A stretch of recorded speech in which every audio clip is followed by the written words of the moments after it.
He killed a giant rabbit with just a single shot. Everyone thought he was high level, like level 100. The problem is he's level 6. To kill a rabbit like that in one hit as a warrior, you'd need at least level 90. If he were an assassin, around 70 would do it, with a crit and some busted buffs, of course. But a level 6 did it in one hit. That's not talent anymore. That's straight up disrespect to the game system. The only girls who saw that wanted him in their guild at any cost. This girl is rank 4 in the world and the leader of the rank 9 guild. And after seeing that whole scene, she's completely stunned by him. She even wants to recruit him into the guild. But what no one knows is that up until now, this weapon was complete trash. It took about 1 minute just to load. He didn't even shoot with it. He used it like a club to beat up lousy rabbits. Soon he unlocks the melee sniper class. But do you know why he's so good at shooting? He used to be the best sniper in the Army's Special Forces. The kind of guy who lands shots even while playing with lag. It had been years since he missed a single shot. But everything changed when a box of explosives decided to play Russian roulette with his legs. So he never walked again. However, his mom and his best friend bought him a virtual reality game, which means now he could walk again. When he entered the game the same way he came into the world, he met an NPC responsible for that entire world. After being mocked for having a small banana, he needs to choose a name and what appearance he wants. In the end, he decides to keep his real name and appearance. Even the NPC finds it weird that a human wouldn't want to change anything, but just being able to walk again already makes him happy. So it's done, and he's sent into the game. A bright light flashes and he appears on solid ground. Time to test things out, starting with his legs. He throws a high kick and starts running like crazy. Suddenly a man approaches him, saying he's the guy who helps adventurers get used to the Midlands. A walking tutorial and kinda suspicious. So yeah, he's an NPC too. He starts explaining stamina, and right after that asks if the protagonist sees that girl over there. And the NPC's order is for him to go over there and feel her melons. Nice. The second tutorial is how to go to jail. Of course, the MC starts beating him up, saying that's a crime. When he gets back up, the guy says that if he had done it, he would have been kicked out of the city. And that's what he wanted to teach. Trauma-based learning. But what would have happened if he had actually done what the guy said? The guy just says he learns fast and tells him to go to the next training field while running off.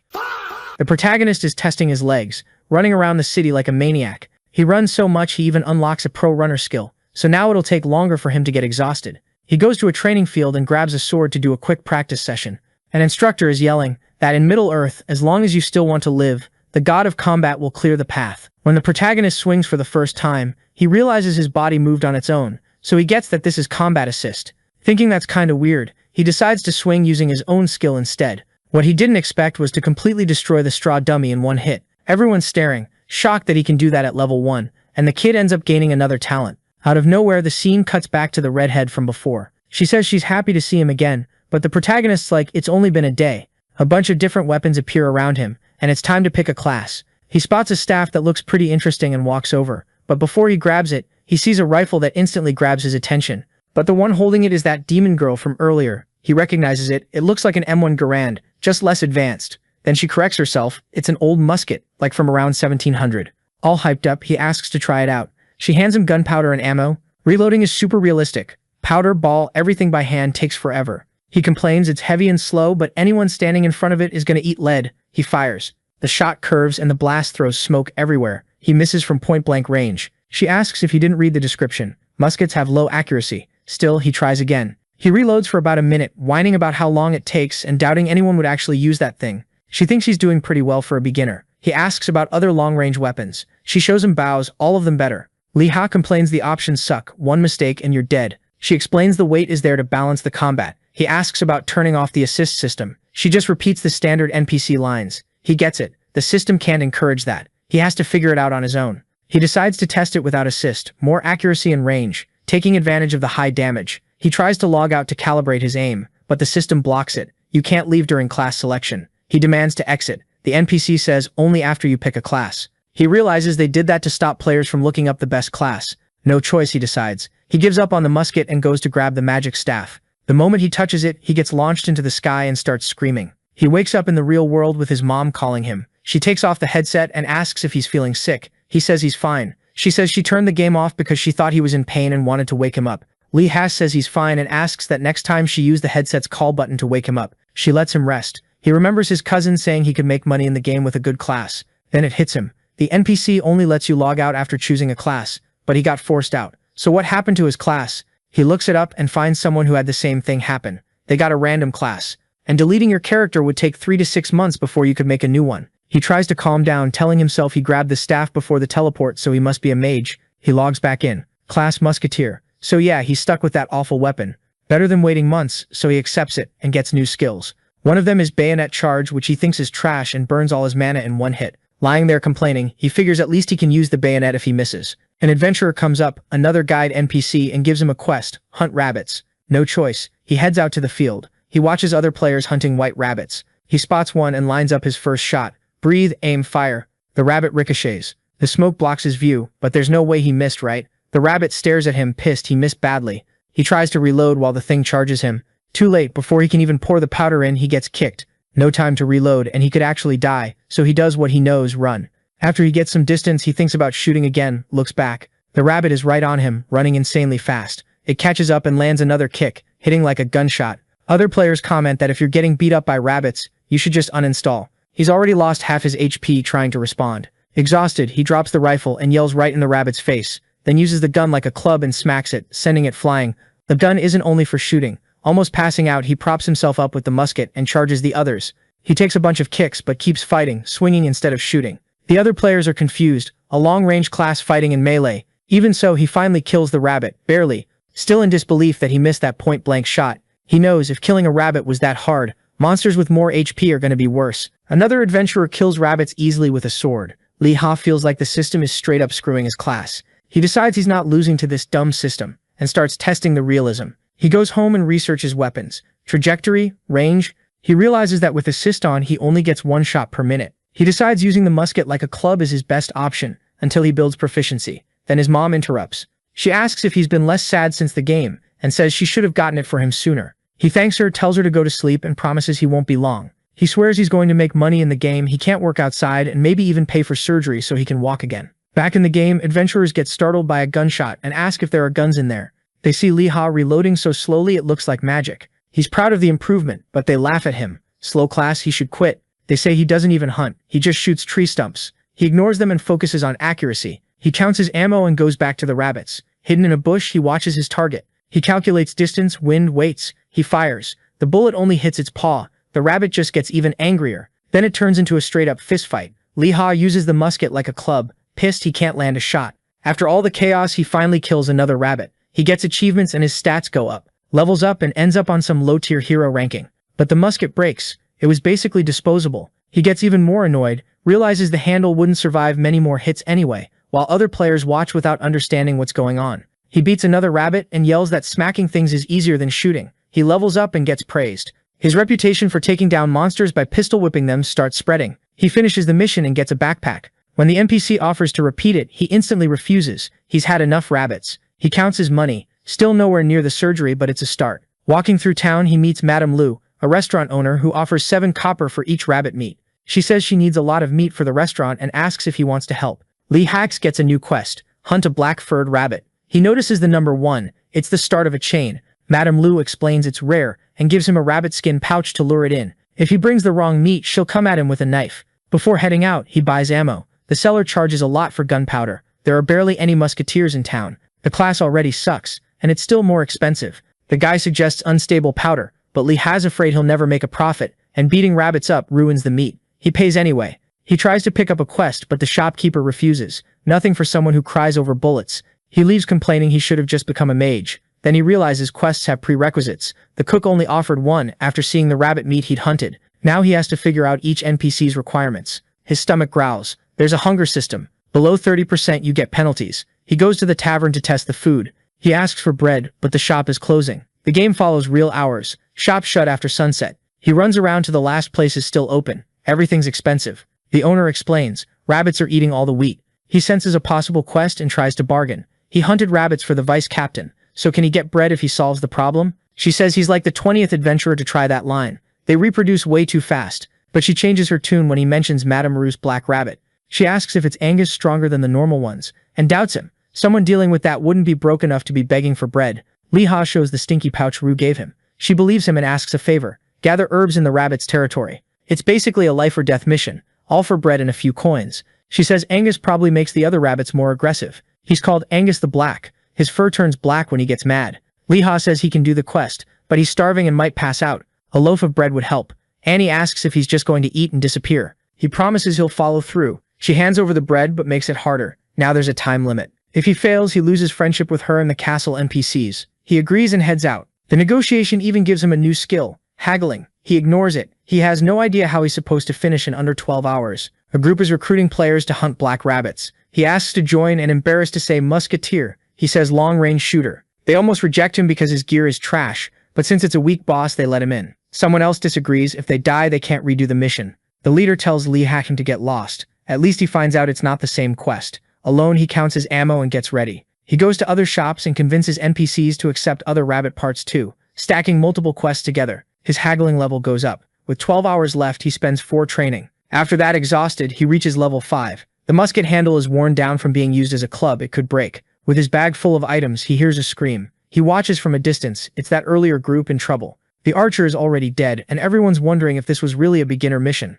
Mages attack, the cleric heals, the warrior tries to tank. They're losing HP fast. They're fighting a giant black rabbit. Not even a fire arrow does much damage. Lee Ha's jealous. Mages cast spells in seconds while it takes him forever just to shoot. The tank goes down, the group runs. Under the moon, the monster looks massive. It really is Angus the Black. While he's thinking of a strategy, he sees the players running and yelling at each other. Then he realizes it's not just one, there are 2 giant rabbits. He panics. After level 5, dying makes you lose a whole level, and one hit from something like that would wipe him out, especially when even the small rabbits were already a pain. Since he has 5 quests involving these things, he decides to try anyway. If he fails, he loses friendship with basically the whole town. Get up and remember, a musket exists to drop someone with a single shot. As a trained sniper, he trusts that, especially in a world that simulates reality. He dumps all his points into dexterity. Once it's over 55, he gets ready to go all in. While the other adventurers run, he draws the rabbit's attention to buy them time to escape. His attack is high. He just needs to land 1 shot. If he misses, it's over for everyone.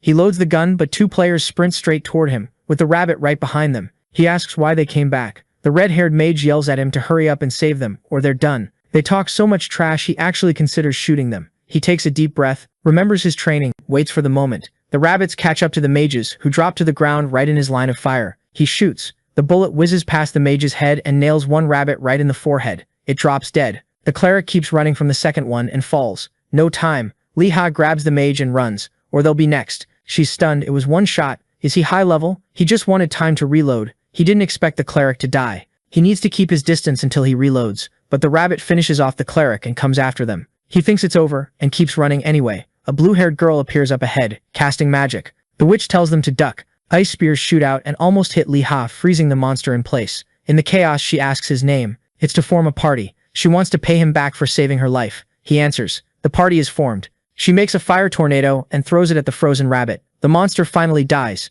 Lee Ha levels up and gets a group, but he's worried the item's burned, and she takes the loot. She explains, she got the last hit, so it's hers. Since he killed the first one solo, he can keep that one. She smiles, fair trade. After the fight, the 2 girls start following Lee Ha, and it annoys him. The ice girl introduces herself as Ram Wayan, and he adds, the other one is Ram Wajung. The fire mage thinks it's weird he doesn't know them. Wajung is famous in Hong Kong, nicknamed Snowflake. Lee Ha asks if they've heard of him. When they say no, he says he's not obligated to know anyone either. He tries to say goodbye and leave. Ram points out the herb he was looking for is still there. He's confused. They said the location was secret, and he worries he might have failed the quest. Ram says he can tell other players about it. The mage realizes he's just scared they'll steal the item. They ask how he killed Angus with 1 shot when it had full HP. Lee Ha says it was luck. He gets a bunch of achievements boosting his stats. One says he's starting to understand weaknesses and crits. The 2 take him to a restaurant to celebrate. He asks who they really are. An NPC let Chua Jung pass without even questioning her. The fire mage introduces herself as Ram Huayan and introduces her sister, Ram Hua Jung. Lee Ha doubts the whole fire mage thing, since she basically just ran during the fight. She says she didn't pick the class name. Back to the point. What's the secret behind that hit? He says he just shot. They don't buy it. They ask his level. It must be high. Hua Jung says it was an insta-kill. With his stats, even a crit wouldn't be enough. Only an instant death effect would explain it. Lee Ha's thrown off by how she knows his stats, skills, and items. Hua Jung says only a level 90 could have taken that rabbit down in 1 hit. Not 90 strength. Level 90. He remembers an achievement asking if he wasn't ashamed to hunt in a beginner area. Now he gets it. He beat something only a level 90 could, and the game bugged out. There are still questions, but Hua Jung invites him to their guild. Her sister is top of the global rankings and the guild is famous. Even if he's low level and poorly geared, he could grow fast. Surprisingly, Lee Ha refuses. He jokes that his mom taught him never to take candy from strangers. Really, the offer feels way too good. Why would a top guild pick him of all people? Even with Hua Jung pushing, he says he'll research other guilds first. Hua Jung accepts it, better than saying yes to everything. She sends a friend request and he accepts. Then he stands up, says he'll pay the bill, and thanks them for saving his life. While her sister pays, Huajung keeps flirting and says they'll meet again. They leave. He tries to process everything and decides to go collect rewards with Annie. He stops by an accessory shop. The seller's impressed he beat the rabbit in less than a day. He turns in another quest to the blacksmith and gets money. He levels up again, turns in the hide at a clothing shop and gets new armor. His bargaining skill and his friendship in the city go up. Finally, he heads to the bakery. Annie greets him warmly and even gives him free bread. They're not strangers anymore. The other players find the sudden change weird, especially after she called him poor. She asks about the herbs. He hands them over. She practically faints from happiness. He asks if they're really that good. She says the smell is irresistible. He mentions they came from rabbit poop. He leaves, finishes the quest, and gets a bonus. Still wondering if all that stress was even worth it.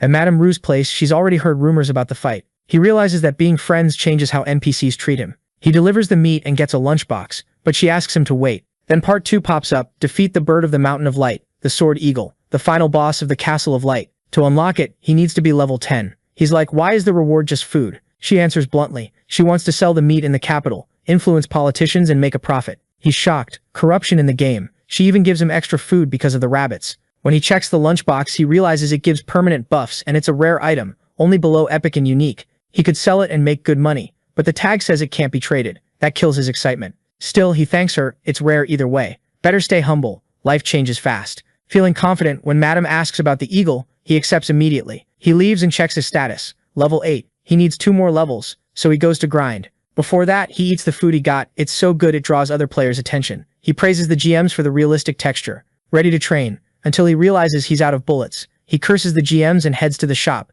He figures being friends might get him a discount. Nope, the shopkeeper is still rude and overpriced. He only buys 23 packs to save money. The shopkeeper notices he's got cash and catches a weird smell. Lee Ha says it's rabbit meat. The guy freaks out. It's not rabbit, it's bread. He remembers Annie's bread made with that herb. The shopkeeper recognizes the smell and asks for a piece. Lee Ha refuses. It was hard to get. The man offers a silver coin. Lee Ha asks for 5 and almost blows the deal. He activates haggle and holds his ground. The shopkeeper starts bargaining again, offering extra ammo and 2 coins. Lee Ha sticks to 5, but the guy has a limit. After a lot of back and forth, they settle. The bread for 70 packs of ammo. Lee Ha also asks for the gunpowder supplier's contact, and the shopkeeper agrees. In real life, he celebrates. Saving on gunpowder already helps. He wants to get rich fast so he can take care of his parents. For now, he relaxes watching Middle-earth Diary, checking prices and possible quests. The commentators announce Middle-earth news and changes in the top 10. They also talk about Ram Hwajung's run through the Castle of Light. She's famous after all.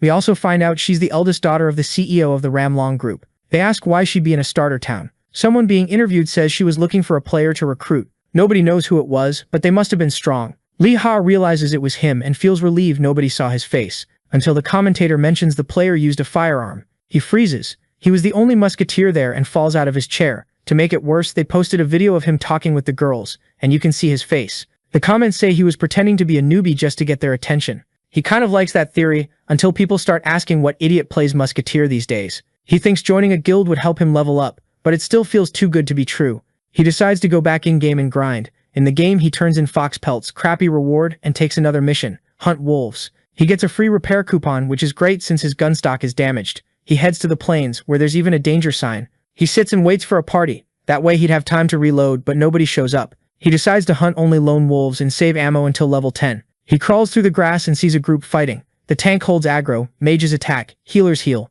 Jealous, he decides to make a move. He finds a wolf, preps his gun using a trick he saw on TV, and fires. Direct hit, the wolf drops. Another one shows up with red eyes. He didn't even see where it came from. His musket is almost breaking, so he has to avoid getting hit. He grabs ammo. He needs a full minute to reload, which is rough with the wolf that close. Still, he reloads as fast as he can, and barely has time to aim. Something weird happens. The wolf nearby doesn't rush him. He realizes the animal is moving, trying to get out of his line of fire. Moving targets are hard. Zigzagging like that, he'd miss even up close. He thinks about backing off, but he'd lose the loot from the first wolf. All or nothing. He pushes forward. He yells loud to get its attention. It works. The wolf charges, furious. That was the plan. With predictable movement, Lee Ho fires and clips it. That's enough. The wolf drops, not even understanding what happened. The shout mimicked a gunshot and fooled the animal. He can't tell if the wolf was smart for noticing the pattern, or dumb for falling for the trick. After leveling up his musket skill, he checks the area. Looks clear. Until a huge shadow appears behind him. The figure asks how he did that. It's another player, massive, tagging along with a lizard man and a crow. Lee Ho freaks out, thinking they're monsters. The lizard explains, they're players. He's shocked. He'd only seen races like that on the website, and starts to leave. The lizard calls him back and he apologizes. They ask if he hunts alone and how he killed the wolves with one shot. They also invite him to join their party. Similar levels. Even though he's nervous, he realizes they're chill and want help dealing with packs of 3 wolves. They noticed his reload is slow and offer to cover him. He agrees, asking if level 8 is an issue. It isn't. They start hunting. Damage over time, the giant tanks and heals. He introduces himself. The lizard is Bayemi, a poison mage. The giant is Jinggong. Li Ha asks his class and gets this weird sense of deja vu. Then he remembers. Jing is the player who lost energy, picking a class and accidentally became a druid. The giant confirms it, embarrassed. He even got pity donations. Bayemi changes the subject, saying he's from Vietnam. Li Ha likes the team, even if he's basically the main damage dealer. They decide to go for it. But the fight turns into a mess. Jing starts yelling at the crow to attack like a little kid watching cartoons. Li Ha tries not to laugh and loses focus. Bayemi looks like he's charging up some huge poison attack, but he just spits out something pathetic that only pisses the wolves off. Li Ha can barely aim because he's laughing at the team, but every miss costs him a full minute of reload time. He locks in and nails a wolf right as it's about to hit Jing Gong Gong. Another one attacks. Jing raises his hands and brings them down in a hammer smash, dropping it. Bayemi darts in and drives his sword in to finish it. A third shows up, but Li Ha's already reloaded and drops it with a shot. He's hyped about the teamwork. His musket skill improves and he hits level 9. Bayemi congratulates him. Li Ha thanks them for the help. Bayemi says it was Li Ha's damage and Jing's tanking. The giant gets all awkward. Li Ha wants to turn in the quest, but Bayemi suggests waiting until he's at 90% of level 9. That way the reward pushes him straight to level 10, and they can do the Eagle mission together. He agrees. They spend days grinding while other players look at their weird style. Jing gets better as a tank, holding wolves, healing and yelling out every attack. Bayemi pops up behind them, spitting poison. Li Ha steps out of the bushes and finishes with a shot. Weird but effective. The crazy part is Bayemi casting while moving. Jing compares it to running with a full cup without spilling. Li Ha remembers he's only seen that with Puizhong from the top 10. How's Bayemi doing that at level 9? He doesn't ask. They rest and check XP. Bayemi says the Eagle quest is recommended for level 12 or 13, but they can grind until Li Ha hits 10. Li Ha thought it needed 5 level 12 players, but Bayemi wants to try it with 3 level 10s. After more fights, night falls. Li Ha finally gets enough XP. Bayemi and Jing also reach level 10. They head back to town, turn in the pelts, and Li Ha finally hits level 10. When he levels up, Li Ha's screen turns red. He doesn't get it, until he realizes he completed a secret quest, 100% friendship with the town. He gets the honorary member title, flashy effects that make everyone stare, and extra rewards including a repair coupon. Embarrassed by all the attention, he bolts. Outside the village, he rests and complains about being put on display. Bayemi explains, only newbies live there, no one's ever seen 100% reputation. Li Ha asks how he knew. Bayemi plays it off, saying he recognized the animation from online. Li Ha pretends to buy it, but he's suspicious. Normally quests only give 60%. Li Ha remembers all the extra NPC errands he did while hunting. Bayemi and Jing are surprised. They didn't know about that. Bayemi internally still can't believe Li Ha killed Angus at level 5. After that, Li Ha goes to the ammo shop. Even with reputation, everything's still expensive, so he starts haggling. An NPC tries to explain a quest, but he cuts them off. He just wants the Eagle one. He gets the mission and finds out the reward is now reputation with the kingdom, way rarer. With everything set, the trio heads out. On the way, they see players who failed and lost their tank. Li Ha calls them campers, even though he's kinda doing the same thing. They ignore them and keep going. They reach the meetup spot with parties and vendors. Bayemi says bad groups need good gear just to survive. Li Ha remembers a strong group that still failed and wonders if they can really pull it off. He suggests getting more people, but Bayemi says nobody would join. Weird comp and only level 10. Then he asks Li Ha to trust him. There's a plan. The dungeon portal opens. Bayemi asks for cover. Huayon fights off the wolves until her sister shows up and tells them to back off. Huayon freezes everything with ice mist. Huayon complains there aren't any left. Her sister says to save mana. Those don't even give XP. Huayan teases her, so you froze everything just to show off. Huayanzhang says it didn't even use 1% of her mana. Huayan thanks her when her sister's carrying quests are easy. Huayanzhang reminds her she needs to land the last hit to get XP. No time to waste, she tells her sister to use a stronger spell. Since the enemies fly, Huayan doubts the range, but Huayanzhang tells her to trust her. She starts chanting in Norse. The enemies close in, then get surrounded by freezing air and stabbed by ice spikes. They drop, still alive. Huayanzhang steps out of the party so her sister can get all the XP. Huayan fires stronger fire arrows and finishes them off. In the dungeon, Li Ha gets the musket ready. Bayemi asks if Jinggong has won with nature. He does, but not for combat. Still works. Li Ha's surprised Bayemi knows so much. The lizard man just tells him to follow behind them. He'll get it soon. The invasion continues and the plan starts. Bayemi coats his body in poison. Li Ha thinks that's insane. Bayemi tells Jing to use one with nature and says to trust him. Wolves won't come near. They head into the territory toward the boss, the Sword Eagle. A wolf shows up. Li Ha wants to act. BME tells him to relax and walks right up to it. The animal doesn't attack, the plan works. The realistic AI avoids poisoned prey. Since the lizard man resists poison, he can just cover himself in it. Jing camouflages as a tree. Li Ha just has to use the poison smell. Li Ha's impressed by the loophole, until a crow flies up, calling for Jing. The camouflage breaks. The wolves catch the scent too late. About 20 of them surround them. Jing apologizes and says he'll distract them while the others run. He'll take 2 days to get back into the game.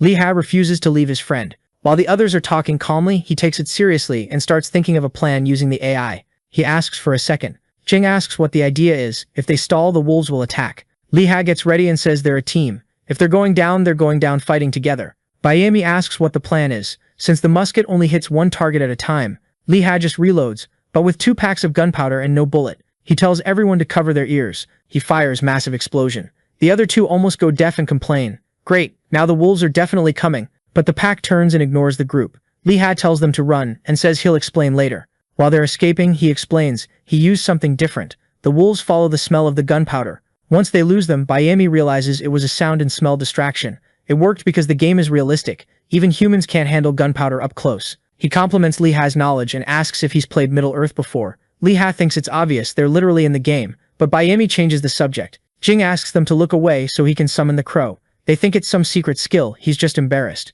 They insist on watching. With no choice, he does a ridiculous dance with a shiny final pose. The other 2 crack up laughing. He says without the dance it won't work. Summons come from the heart. They mess with him a bit more until the crow shows up. They head to the top of the mountain to face the boss. From far away they see the eagle, way bigger than they expected. Li Ha jokes that soon they'll be fighting something the size of a house. The boss is 4 times bigger than the other eagles. Bayemi explains, it starts with a dive bomb, it can rip arms off, then it lands and lets out a supersonic screech that stuns. They should attack while it's in the tree. Below 30% it loses flight. Jing does max damage and Bayemi distracts the minions. Li Ha asks to shoot first. Bayemi would rather wipe the smaller birds first, then focus the boss. Bayemi asks why pick the riskier option. He might not even hit from that far. Li Ha says at 90 meters he can. If he misses, Bayemi starts casting. He also tells Jing to lie down. He's going to use his body as a rest. The big guy turns into a tripod. Not happy about it. Li Ha aims. The eagle lines up. Since the bullet's slow, he leads the shot and fires. Direct hit. He tells them to move in when it falls. But a message pops up. New achievement. He defeated the eagle with a single shot. Everyone levels up. Musket level 4. Sword eagle feather and +1 to all stats. Jing thanks him for the bonuses. Bayemi can't believe it. They grab the drops, dungeon ejection in 30 seconds. More achievements pop up. One roasting him for hunting in a beginner area. Another sniper etymology gives the skill calm heart and stat bonuses. Then another one. He's the 2nd player in the world to get it, entering the Hall of Fame. No time, Bayemi tells them to get out. Outside the dungeon, they celebrate now they're real players. Back in town, everyone's talking about the bonus rewards. Bayemi only wants to know how he killed the boss in a single shot. That wasn't some random fly. Even with high DPS, it should have taken a while. Buff? Nope. Crit? Maybe luck. Li Ha says if he knew how to repeat it, he'd already be level 50. Bayemi doesn't look convinced. Honestly, Li Ha doesn't get it either. The lizard apologizes. Jing says they basically hit the jackpot as a party. Li Ha remembers the sniper motto, never let them know it was you. He decides to keep it low-key and turns the quest in to the vice captain. He gains reputation with the country, levels up, and gets a letter to the Brown Best Musketeer Academy in the capital, the best on the continent. The captain says he'll learn way more there about enemy weak points. Li Ha finds it weird that the vice captain knows he understands monster weaknesses, until he remembers the achievement that revealed it. Suddenly the guy hugs him tight, thanks him, and asks him to become someone great for the kingdom. Li Ha knows it's because his reputation is maxed, but it's still super awkward. Even other players think it's weird. He asks his teammates where they're headed. Jim Gong is going to the Emerald Forest to train as a druid. Bayemi's heading to the Tamba jungle. Li Ha's leaving for the capital. Ail's group's over for now. They say goodbye, promising they'll meet again. Alone, he opens his status. Tons of achievements. High stats even though he's only been focusing on dexterity. He's level 12 now with free points. He finds a skill called Calm Heart. Boosts accuracy if he stays calm for 3 seconds. 30-second cooldown. He complains about how short it lasts, but figures it'll improve later. He goes to turn in the quest to Madame Rue. She recognizes him, gets way too close, and calls him by his title. She jokes, asking if the meat is fake. He swears it isn't. He hands over the eagle meat. She confirms it and makes the promised lunchbox, saying her husband was sad he didn't get to talk to him earlier. Then the husband shows up, huge and kind of creepy, staring at Li Ha instead of the meat. He thanks him with a crushing hug, and says only a true meat lover couldn't be a bad person. Then he asks if Li Ha wants to learn cooking. Li Ha thinks there's no chef class, but there are crafting skills. Since he can only have 2, maybe it's worth learning dishes that give permanent bonuses. He says yes. Chef Gyo Mifgar promises to teach him. A window pops up asking if he wants to train with the great chef. He accepts confidently. He cooked in the army, he should be fine. Training starts and the chef absolutely destroys the food he makes. The chef yells like a reality show host, saying not even a dog would eat that. Regretting ever teaching him, he keeps roasting him. Li Hao only doesn't shoot him because he'd get banned, so he holds it in. After a bunch of dishes, it's time for another evaluation. Out of patience, Li Hao threatens him. If he doesn't pass him, he'll shoot for real. By some miracle, Gyo approves him, and even says it was thanks to his amazing teacher. Totally traumatized, Li Hao leaves the shop trying not to come back and murder the chef, but he does get the cooking skill. On the way out, he notices a vitality debuff from training, and runs into Madame Ru, who hands him the promised lunchbox. She asks for another favor. He complains about yet another quest, and says he's not accepting until he knows what it is. Annoyed, she puts another lunchbox on the table. Deliver food and a letter to her sister in the capital. Failing would massively drop their friendship. Weird for a final quest. He asks if he's going to have to fight a monster. She says worse. People, maybe even assassins. Then she laughs and says she's kidding. With a 1-month deadline, he figures he can get there in 15 days and he's going to the capital anyway because of the academy. He accepts. Ru says the lunchbox has magical preservation, but the taste won't last forever, so don't mess up the delivery. He takes both lunchboxes and heads out, but first eats his to boost his stats. He thinks he'd get rich if he could make stuff like that. Then he reads the description on the other one. Insanely high bonus, unique item, and tradable. Immediately he thinks about selling it. In real life, he checks the prices. It'd be worth a fortune, like 5% of the cost of the surgery that would let him walk again. But selling it would wreck his reputation with the capital. He hesitates. They're just NPCs, programmed data. Is it really worth it? While he's thinking, his mom walks into the room asking if everything's okay. She asks why he's still up and says tomorrow she has an important dinner, so she'll be home late, but she'll leave food ready. Touched, Li Hao decides to stop thinking about the lunchbox for now. He'll go to the capital and figure it out on the way. In-game, he goes to the ammo shop. The seller, weirdly friendly, asks about the herb. Li Hao says he couldn't get it. He also asks about the supplier they talked about. The guy says he should be arriving soon and offers tea. While they drink, Li Hao asks about maps. They cost 5 gold, premium item. Now he gets why people just take screenshots. He passes for now. The supplier arrives, Babu. He and Li Hao lock eyes. Li Hao asks for cheap ammo. Babu agrees. The shop owner tries to kick the kid out so he can negotiate a loan, but Babu blurts out the prices. Bullets for 1 copper, gunpowder for 4. Li Hao realizes he'd been getting ripped off before, and calls the seller out about the 15 he used to pay. He starts to leave, telling the guy to go find the herb himself. The man begs and promises any reward. Li Hao asks for a musket. Not happening. So he picks the expensive map instead. The seller hesitates, but when he hears it's about the herb, he agrees. Li Hao walks out winning, loaded with ammo. After that, he opens a bank account to make buying stuff easier. He remembers his cousin Qizhong and calls him. Says he hit level 12 and they'll be able to meet up in the capital. Qizhong's shocked that the Sword Eagle got taken down so fast, and promises to welcome him properly. He asks if Li Hao ran into Kuizhong. When Li Hao says yes, Qizhong gets pissed. Li Hao jokes like, "What, are you her fan club?" Nope, he wants to take her down. He says his guild tried to surround her and got wrecked easily while she was smiling. They lost levels, money, and he went days without sleeping. Now he wants revenge. Li Hao gets his cousin's problem, but it's not just that. Qizhong says her sister is also wrecking the economy in small towns. Those two are such a headache that the 5 biggest guilds in the kingdom formed an alliance against them. Li Hao realizes that if he'd accepted the invite, his own cousin would probably beat him up in real life. They end the call saying they'll talk later. He's left thinking a lot of people mix up the game with real life. Maybe it's better to avoid guilds for now. He puts that aside and focuses on reaching the capital. He opens the map he just bought and realizes it works like GPS. He thinks back to the army. A sniper with a map always has the advantage. He checks his items enough and keeps moving. 3 hours later, he's already far away thanks to his running skill. A sign warns about ambushes in the area. When he enters the forest, he hears fighting nearby. A knight is facing a huge grizzly bear while the group supports him. There are snakes around too. The knight uses 2 shields, pure defense. More players come running in. Some bail, others want loot. A raid starts forming, recruiting anyone with high damage. Li Hao watches and figures, you'd need like 20 people for a boss like that. And he's not much help since range damage sucks against the bear. The guild is called Kim Flower Petal. He thinks the name's weird and backs off, hiding behind a rock. The leader organizes things. Healers take care of the injured. DPS stays close to the tanks. Pretty solid setup for a bunch of strangers. An archer pulls aggro. The bear roars. The effect reaches even Li Hao from far away. Everyone gets paralyzed for almost 2 minutes. The monster charges in to crush them. Even from a distance, Li Hao can't move either, and he's stunned by the size bigger than an elephant. He tries to react, panicking, scared he'll be noticed, and the feeling of not being able to move his legs makes him think of the real world. He wonders if the group can hold out long enough. The leader tells the healers to remove the effect as the bear closes in. Then the captain steps up and with both shields blocks the monster's hit. The captain looks over and spots Li Hao with the musket. He says he would have invited him to the party if he'd known, and the mage confirms it was a headshot. He considers pulling aggro so Lee Ha can shoot again, but drops it. Even if he hits, the kid would die during the 1-minute reload. The bear gets up even angrier and roars, paralyzing Lee Ha again. He tries to reload, basically impossible like this. A few survivors run and distract the boss for a moment, but they soon go down in the flames. Desperate, Lee Ha calls out to the captain for help. No answer. He already ran. The bear finishes wiping everyone out. Lee Ha takes a deep breath and finally finishes reloading. He aims at the flaming monster. He fires. Another headshot.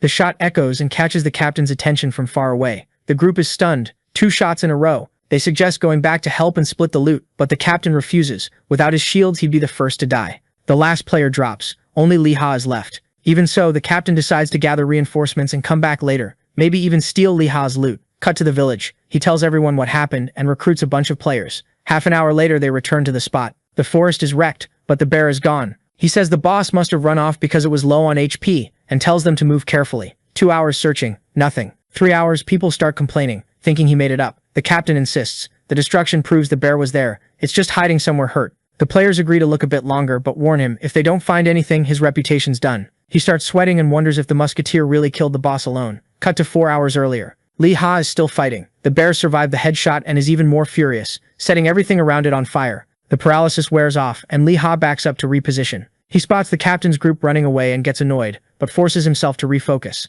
While dodging, he reloads as he walks, something he practiced. He lines up the shot. 3 headshots should do it, but the bear's already close. 1 swipe sends him flying. The game only transmits 20% of real pain, still hurts like hell. Low HP, blurry vision. He tries to listen for the monster, but the bear moves silently. He focuses. The next hit decides everything. He remembers the sniper mantra and feels the enemy's presence. He dodges and shoots it in the chin. The bear staggers back, but it's still standing after 3 shots. Out of options, Lee Ha uses bayonet charge, the skill he thought was useless. He rushes in and drives the musket into the bear's chest, tearing it even more when he yanks it back out. He takes another hit and goes down. Cut to him waking up, not knowing what happened. Messages pop up. He gained a bunch of levels. He went up 9 class levels and his musket skill hit level 5. He beat the bear. He celebrates and starts collecting loot. The system tells him the boss was 50 levels higher than him. He gets into the Hall of Fame and earns stat and damage buffs. Now he's level 21, with a ton of points to spend. He puts almost everything into dexterity, and a little into HP. He picks up weapons from dead players to sell later.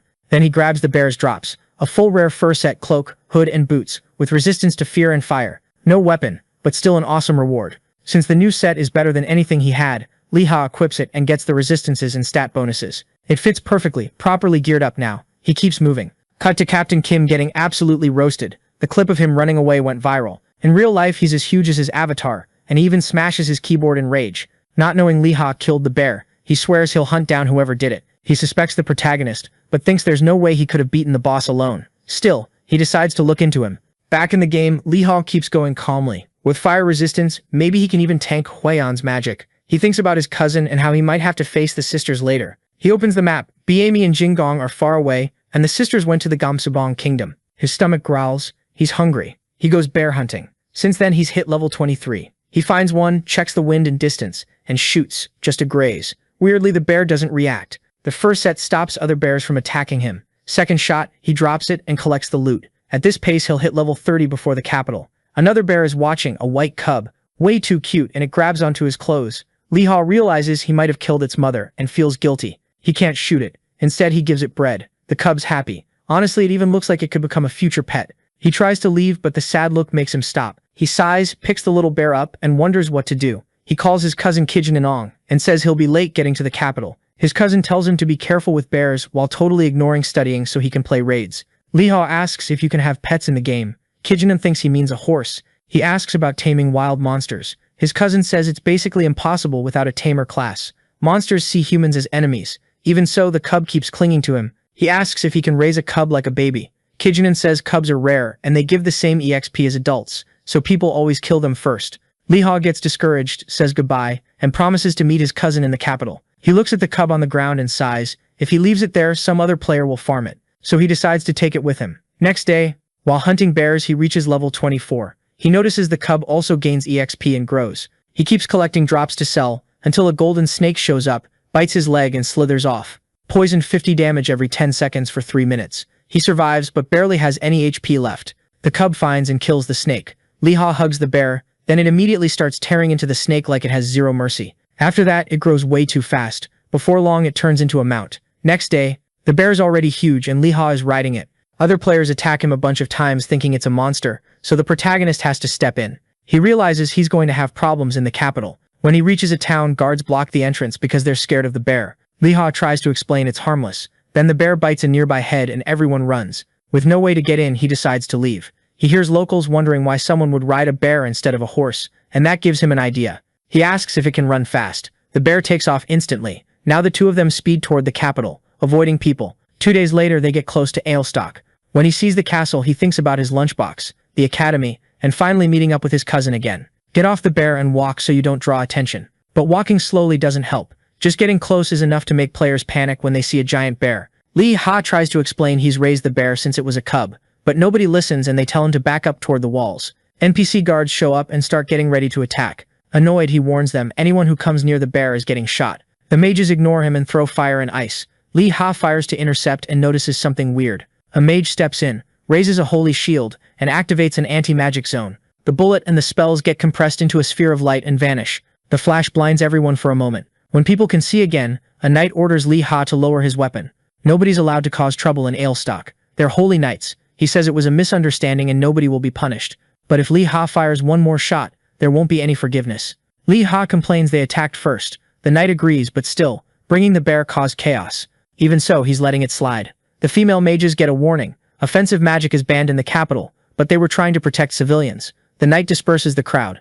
Li Ha leaves relieved with the bear until they call him back. They ask him to come with them for a moment. He suspects it's an ambush. The knight introduces himself, Sir Cindergaard. He swears on his honor he won't harm Li Ha or the bear. Li Ha agrees, still confused. Cindergaard tells Sir DeGrom to guide him through the city. With no real choice, he follows. As they walk, Cindergaard realizes something. The holy shield supposed to stop any attack cracked from Li Ha's shot. That oath gives Li Ha an achievement and plus a 50 reputation on the continent. DeGrom stops along the way and asks about the bear. He says he knows Li Ha is an honorary member of the Castle of Lightguard, so he doesn't need to be so suspicious. Cindergaard shows up again and says someone like him would never cause trouble. Li Ha asks how they knew he was an honorary guard member. Cindergaard says they already know he works for the good of the kingdom. The protagonist realizes it was his quest reputation that made the knights trust him, so he tells the whole story. How he found and tamed the bear on the way to the city, and how he beat a bunch of bears including a bear of agony. Cindergaard gets that the bear is tame, but he can't let it walk around Ailstock. A giant bear would cause mass panic.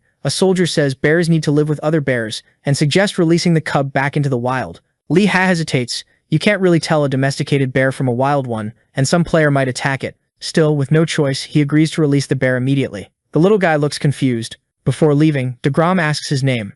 Li Ha the Musketeer. The two knights sprout angel wings and take off, saying they won't forget that name even if it's kind of funny. They disappear into the sky, leaving the protagonist jealous of their ridiculous aura. Li Ha takes the bear outside the city. They walk until night. The bear hugs him. Li Ha says it's better if they split up. He remembers their time together. Short, but he got attached and starts walking away, leaving the bear sad. Suddenly the bear bites his hand, freaking him out. Why? The bear starts licking the wound and then it shines brightly. An achievement pops up. Soul bond created. He'll never forget that bear. Li Ha is the third player in the game to get it. He gets buffs and enters the Hall of Fame. The bear cries. Li Ha promises he'll never forget him. He asks the bear not to get hunted, but at that size, it'll probably be the one doing the hunting. They say goodbye. Li Ha feels weird. He didn't even feel like this when he separated from Bayami. He absent-mindedly kicks a rock. The rock hits a wolf which howls and charges. Before it attacks, a new skill appears. He can summon the bear's soul whenever he wants, even if it dies. The summon is half his level, but it can grow stronger. Meanwhile, the bear joins the other bears and quickly becomes almost like a leader.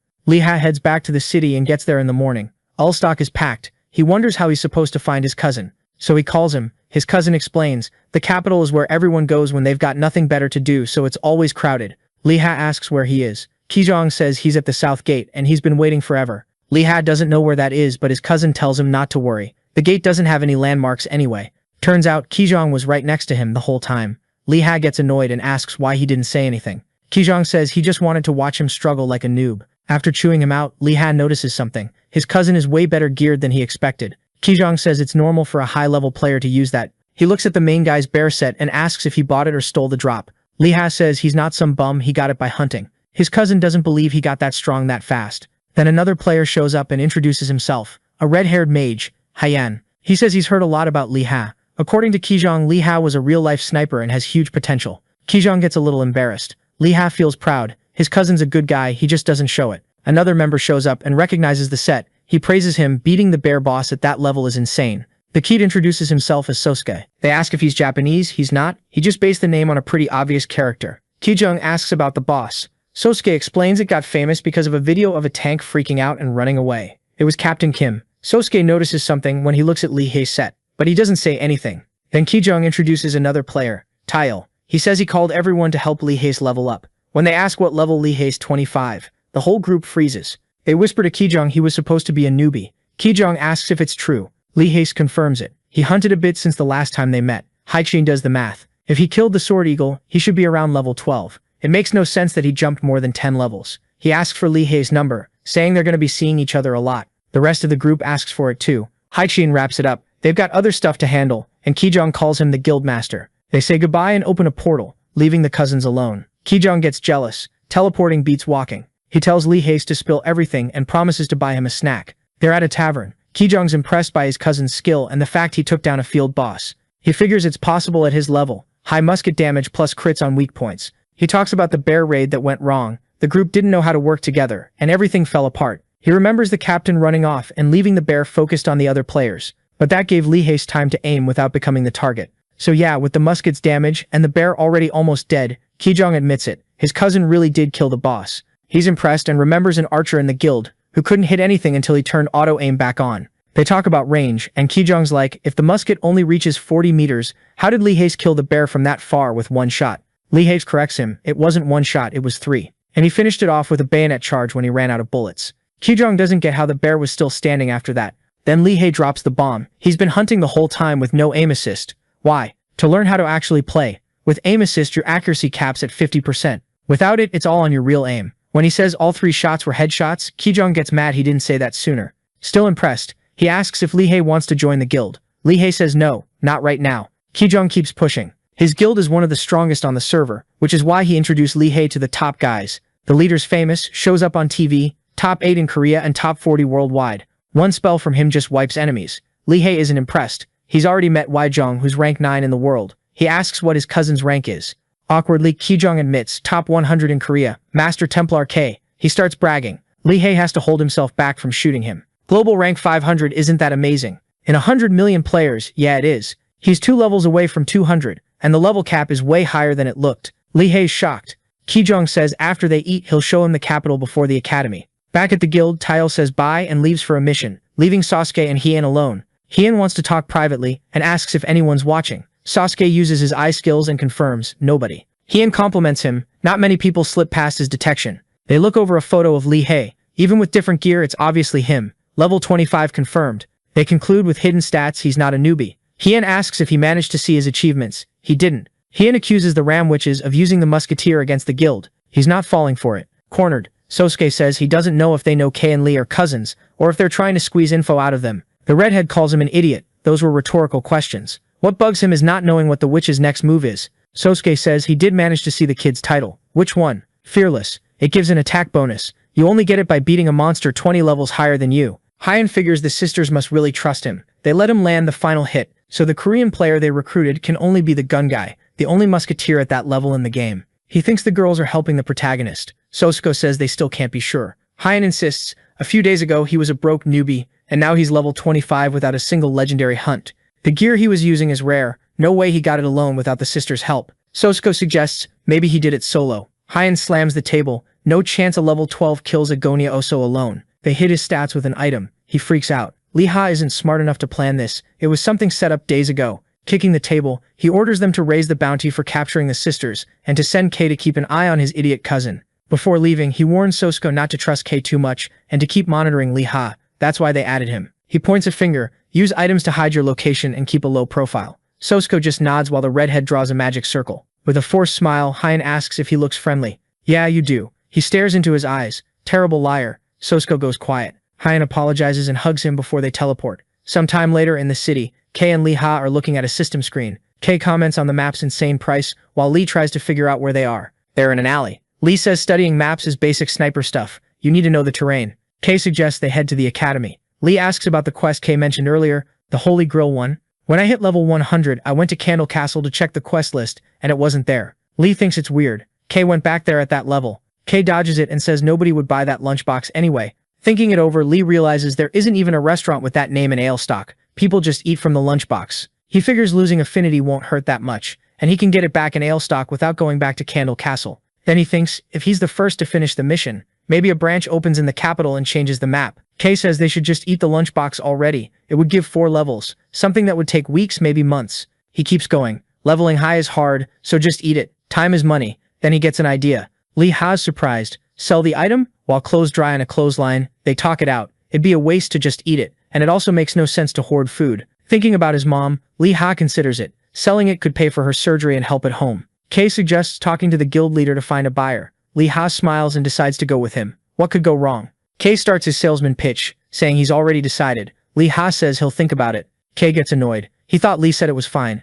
I never said that. What is there to think about? Sniper stuff. Lee tells him to keep the item secret. Kay says he's in college, not stupid. Then someone says how nice it is to run into them again. 2 holy knights walk up. One greets them with both hands, the other just waves. Kay panics. What did Lee do to get hunted? Nothing. They argue about night duties until Lee tells his cousin to shut up and say hello. He introduces the one with the pompadour as Sir Cinderella. The big guy looks confused. The other one starts laughing like crazy. Between laughs, he introduces himself. Sir Digram. He tries to explain, fails, and laughs again. His partner corrects him, Cinderguard. Lee realizes the mix-up and apologizes. He asks what they need. They say nothing. They were just passing by to say hi. Lee doesn't buy it. He says the bear has already been released in the South Forest. Cinderguard smiles. He never doubted him and thanks him for cooperating. Then he looks at Kay, a member of the Starlight Guild. Master Kay. They praise the guild's actions in the Northwest and shake his hand. Kay's trembling. He just wanted to level up. Digram says they need to get back to work. Lee's surprised. They really did come just to say hi. Cinderguard confirms, just a quick hello. They leave. Kay's left with his mouth hanging open. It's his first time talking to sacred guards. Convinced, Kay wonders if it was because of his fame or the guild emblem. Then it hits him. They weren't there for him. They were there for Lee Ha. He loses it. How do they know the musketeer when even he at a high level didn't? Lee explains, they just came to check if he released the bear. Kay asks for the full story and Lee tells him everything. After hearing it, Kay admits it makes sense, but he still thinks it's weird they know more about his cousin than him. His fame was already level 150. Lee's confused. His is 80, even with the level gap. Kay freaks out. No way someone has reputation that high at that level. I just did quests. You can't grind reputation before level 200. Lee insists he doesn't have any special strategy. Kay's exhausted trying to understand. They keep walking. Kay says she wants to see what he's going to do next. Lee says he plays seriously, to earn his bread. Kay suggests leveling up combat skills, but Lee notices a building. A wooden building. Musketeers Academy. They comment on how it's basically falling apart. Kay remembers. The nice academy they saw earlier belonged to the tankers. Lee complains about how unfair it is. Kay says multiple classes share an academy, so that's why theirs is better. He hands over 2 gold coins and some supplies, telling him not to sell the armor yet. Lee thanks him, juggling everything, 2 coins worth like 200 bucks. Kay says she's going to do quests and he can call her if he needs. Lee smiles. Lee decides to train. He opens the academy door, dark and abandoned. He asks if anyone's there. He sees stuff scattered around. It looks like a haunted shack. A shadow appears behind him. A weapon presses against the back of his neck. Don't move. Not a word. Do what I say and you'll keep breathing. Lee realizes this isn't some regular musketeer. He didn't even sense him. The bearded man tells him to speak without moving his body. Lee raises his hands, introduces himself, and says he's a musketeer. Who sent you? No one. The man's eyes light up when he hears about the recommendation letter from Giet, leader of the Candle Castle Guards. 3 steps forward. Slow. Or you'll be having tea with Queen Elizabeth II. Lee's impressed. Perfect distance, out of reach but still in his sights. The guy was good, putting the letter on the ground like he was told. Lee says the gun has no powder and asks if he can hold the shotgun. Don't even think about it. Back up 3 steps. He jokes that Lee's gonna bite it if he doesn't listen. The stranger kneels, picks up the letter and says that with that attitude he must be an outsider. And a musketeer too. The bearded guy mentions Lee's achievements. Lee realizes this has to be an NPC. Bearded, hat on, covered in scars. The man tells him to follow. Soon they're in a room. The bearded man's gun is on the table. Lee asks why it's just the 2 of them in an academy. The man snaps, shut up and sit. Lee obeys immediately. It reminds him way too much of a sergeant from his past. He decides to treat it like a military academy. The man says Giet is proud. He reads the letter full of praise and supportive talk. Didn't even know Giet could write this much. Lee thanks him. The man crumples it up and tosses it. Praise is useless. Leaning on the table, he explains that ethics don't matter for a musketeer, only skill. Lee agrees, ethics just saves time. You agree because of those half-ass achievements? No. The man stomps his foot, annoyed. Great, then this'll be easy. He tells Lee to stand and hands him the weapon to test his aim. As they walk, Lee thinks muskets don't even have sights. Weird way to teach. He wonders why it feels like a test. Anyone can enter the academy after level 10. Then a notification pops up. Entrance test. Fail means rejection. He tenses up. He doesn't know what the test is or what the reward is. You gonna quit already, coward? He says no and accepts.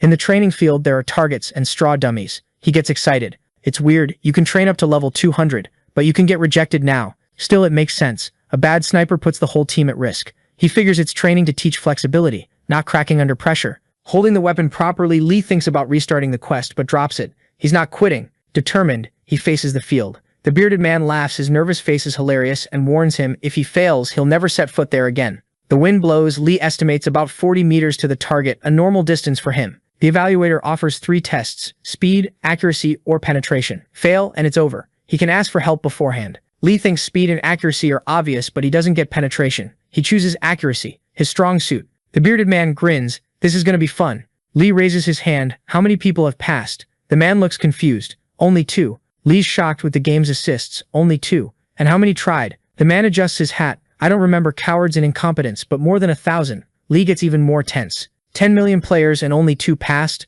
The evaluator starts walking across the field past the targets. Lee thinks the dummy next to him is the target. It isn't. He keeps walking farther, until he's near a stone wall. By Lee's estimate, 55 meters. Still doable. But there's no target. The man points. Stuck in the wall, a tiny blue feather. It used to be on his hat. Lee breaks into a cold sweat. Now he gets why almost nobody passes. In real life, he shot farther, but at way bigger targets, trying to sound calm. Crazy that anyone can hit that. The bearded man is already behind him, sitting on a bench. You can start. Lee takes a deep breath. He can't back out. There's only one way. He activates the sync shift. A notification appears and lights wrap around Lee's hat. He tells it to crank the range up to the max. Another message. Accuracy guaranteed at 50%. He figures it depends on his senses now. New notification. Accuracy set to the highest possible. The system warns the change might affect gameplay. Accept the risks? Yes. Lights wash over his body. Testing his senses, everything looks sharper. He tosses around into the air and sets the musket on the ground. Tap loading? The bearded guy asks. Exactly. The old man says if this were a speed test, he'd already have failed.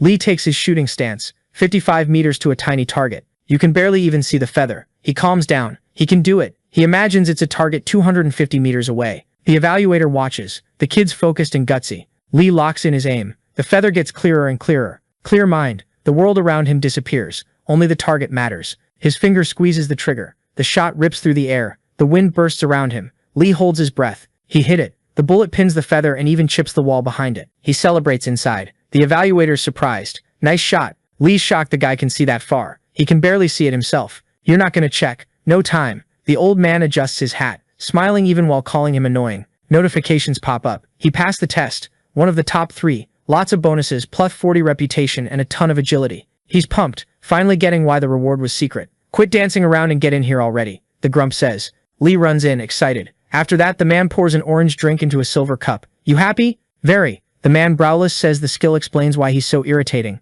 It was luck, Lee says. The bearded guy drops some Yoda-style wisdom. Luck doesn't follow the incompetent. Only the good ones get to walk with it. He drinks while Lee thinks. The achievement said Browless is one of the 3 best musketeers in the world. The old man explains boldness calms the mind, and a calm mind makes precise movements. A flash of the shot through the feather. He smiles. Maybe there's actually a brain in that head. He says if Lee had shown up earlier, he could have trained him to be one of the 3 musketeers. Lee thinks the name's weird, but lets it slide. You're still a diaper baby. Then the old man tosses him a blue bundle. Keep it. What is it? Ammo. Worth 10 silvers. Lee's surprised by the reward. Basic training's useless. What matters is skill. Lee thanks him. Browless tells him not to because it gets worse. He fixes his hat. We're going spider hunting. Lee gets the new quest and gets annoyed. No welcome party, just freelance work. Spider hunting won't give much XP at his level. There are bats in there too. There are. Why? He bargains. He wants to kill bats too. The old man thinks he's being cocky, but Lee insists. He knows the difference between confidence and arrogance, and he'll finish fast. Browburst thinks it over, then opens the door. Fine, you can take a few bats. Lee's thrilled. Then he asks a favor. If he clears the quest, he wants to learn a new skill. The old man's gaze hardens. Then he says, kill 30 spiders and 30 bats in 12 hours. Fail and you lose the rewards. Lee almost falls over. He doesn't even get a full day. He tries to negotiate. You backing out already? Lee gives a thumbs up. I'm going. He takes off running. He thinks it's like investing in the stock market. High risk, high reward. The bearded guy mutters to himself. The kid's entertaining. Lee runs non-stop. 3 hours to the forest and 3 more to get back. And it's not just killing. He has to collect 30 drops from each monster. Hunting 60 won't be easy, but the old man believes in him, so he'll pull it off. He passes a crowd looking for a party. No time. Straight to the west gate. Someone mentions teaming up for the watchtower. He stops. He's heard that name. He remembers the Ram sisters. Checks the map, it's past the Sentinel Mountains, crazy far. He starts running again. That area must be the Fire Ram's territory, with help from the Ice One. He feels jealous. He promises himself he'll catch up to both of them soon. At night, he stops to catch his breath. He did 3 hours and 45 minutes. He thanks his boots and trusts he'll make it back at the same pace. He hears noise. Players are camping out, arguing about monsters. Spiders hide. During the day, they're faster. Bears are easier. He considers grouping up, but hears them say it's better to wait for sunrise. Bats sleep. 2 of them warn him it's dangerous to go alone. No time. He heads into the forest. The others start betting how long he'll last. 1 silver till dawn. 2 hours. 1 hour. He hears it all, annoyed, but keeps going. Rude. He points his gun into the dark. Too late to back out now. Under the moon, he crouches between the trees, weapon loaded. He challenges himself. Reload in 63 seconds with his eyes closed. He wants to get better. He digs in his bag and pulls out a long torch. With light, it drops to 50. The torch flares to life. A grotesque spider drops right in front of him, screeching, while others twitch and stir in the light. He lowers the barrel. Bang! The red spider drops instantly. Another one nearby stays on alert. Silence. The 2 of them look like they're deciding what to do next. Lee reloads in a panic while the thing tries to run. It bolts, then a new shot hits it in the back. He exhales. Reloading really did get faster. The spider screeches. With his sensitivity turned up, everything feels even nastier. He almost feels bad for it. He checks the body. No items. Drop rate under 50%. Terrible. He cocks the gun again. He's still got more than 10 hours. Time to make the most of it. Back at camp, they think Lee's already dead and the bets are a lost cause. One guy suggests going into the forest to check. Another's scared of the monsters. The gray-haired one just wants a quick look, confirm the death and grab the money. He grins, thinking about the kid's expensive outfit. If he died, it probably dropped. He even considers using the others as human shields. The 2 companions are jumpy archers. He's a mage, so he makes 3 fireballs to light the way. Nothing shows up. No monsters. Weird, not even one, and there aren't any dropped items either. They decide to keep going. One archer points at something. Up ahead, there's a greenish lake bubbling and giving off smoke. Is that a swamp? They ask if this is some kind of sick joke. There wasn't any swamp there before, so why was that thing so disgusting? The mage realizes it's not a swamp, it's a pile of fluids from the remains of all the mobs that got killed. He drops to all fours and throws up, his stomach flipping. The archers yank him back. This isn't the time. They need to get out of there. A scream of agony cuts through the forest. The guys with bows tense up and tell the mage to get it together, because something's going on. One of the extras looks back after hearing weird noises and goes pale. A bunch of red eyes are watching the trio. One of them yells that it makes no sense for everything to be respawning at the same time, and one of the spiders leaps closer. The mage freezes. If the enemies are coming back all together, something's wrong. In seconds, they're surrounded by spiders and giant bats, and then they realize the main guy wiped all of them out in one go. Somewhere else, a hand grips the handle of a silver mug. It's browless, sitting alone at the Musketeer Academy, drinking and thinking time's running out. Suddenly something catches the bearded guy's attention. He turns on instinct. A moment later, he's got the barrel of his gun aimed at someone's back. Don't move. From another angle, you can see the grump pointing at the protagonist again without even realizing it, repeating the same old speech. He needs to keep quiet. Lee Ha turns to face him. So we have to go through all that again just because I left and came back? The old guy's eyes go wide when he recognizes who it is. How did this happen? Lee Ha drops a heavy cloth bundle on the floor, stuffed full. Here, everything you asked for. Spider legs, bat fangs, all of it. He smiles, acting like he didn't almost explode from stress doing the quest. And I brought extra too, just in case.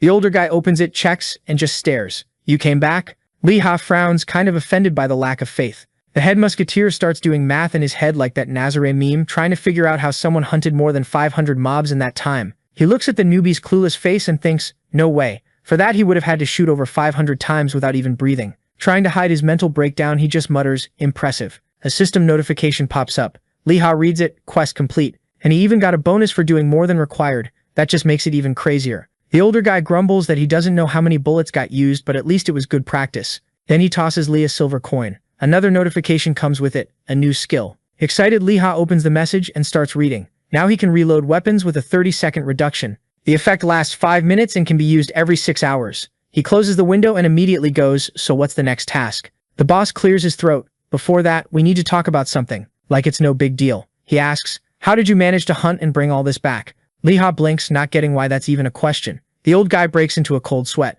I did the math. This is impossible for a newbie. Did you steal these items? Take them from someone? Lee Ha smiles, almost a little wicked. You really want to know? He laces his fingers, rests his elbows on the table and takes a breath, getting ready to explain. I just combined the skills I had and tried to make something new out of it. Back in the forest, in the flashback, a red spider drops dead. A little bat is down too, leaning against a tree exhausted while more mobs get disintegrated. The protagonist admits it, this method is way too slow. He doesn't have any useful skill, no supersonic machine gun nonsense, going one by one takes forever, and worse, the drops are a joke. 4 monsters just to get 1 item. He reviews what he's got, calm mind, bayonet hit, and artillery, still all 1 target at a time. He could try lining mobs up, sure, but he doesn't even know how many enemies the bullet can pierce.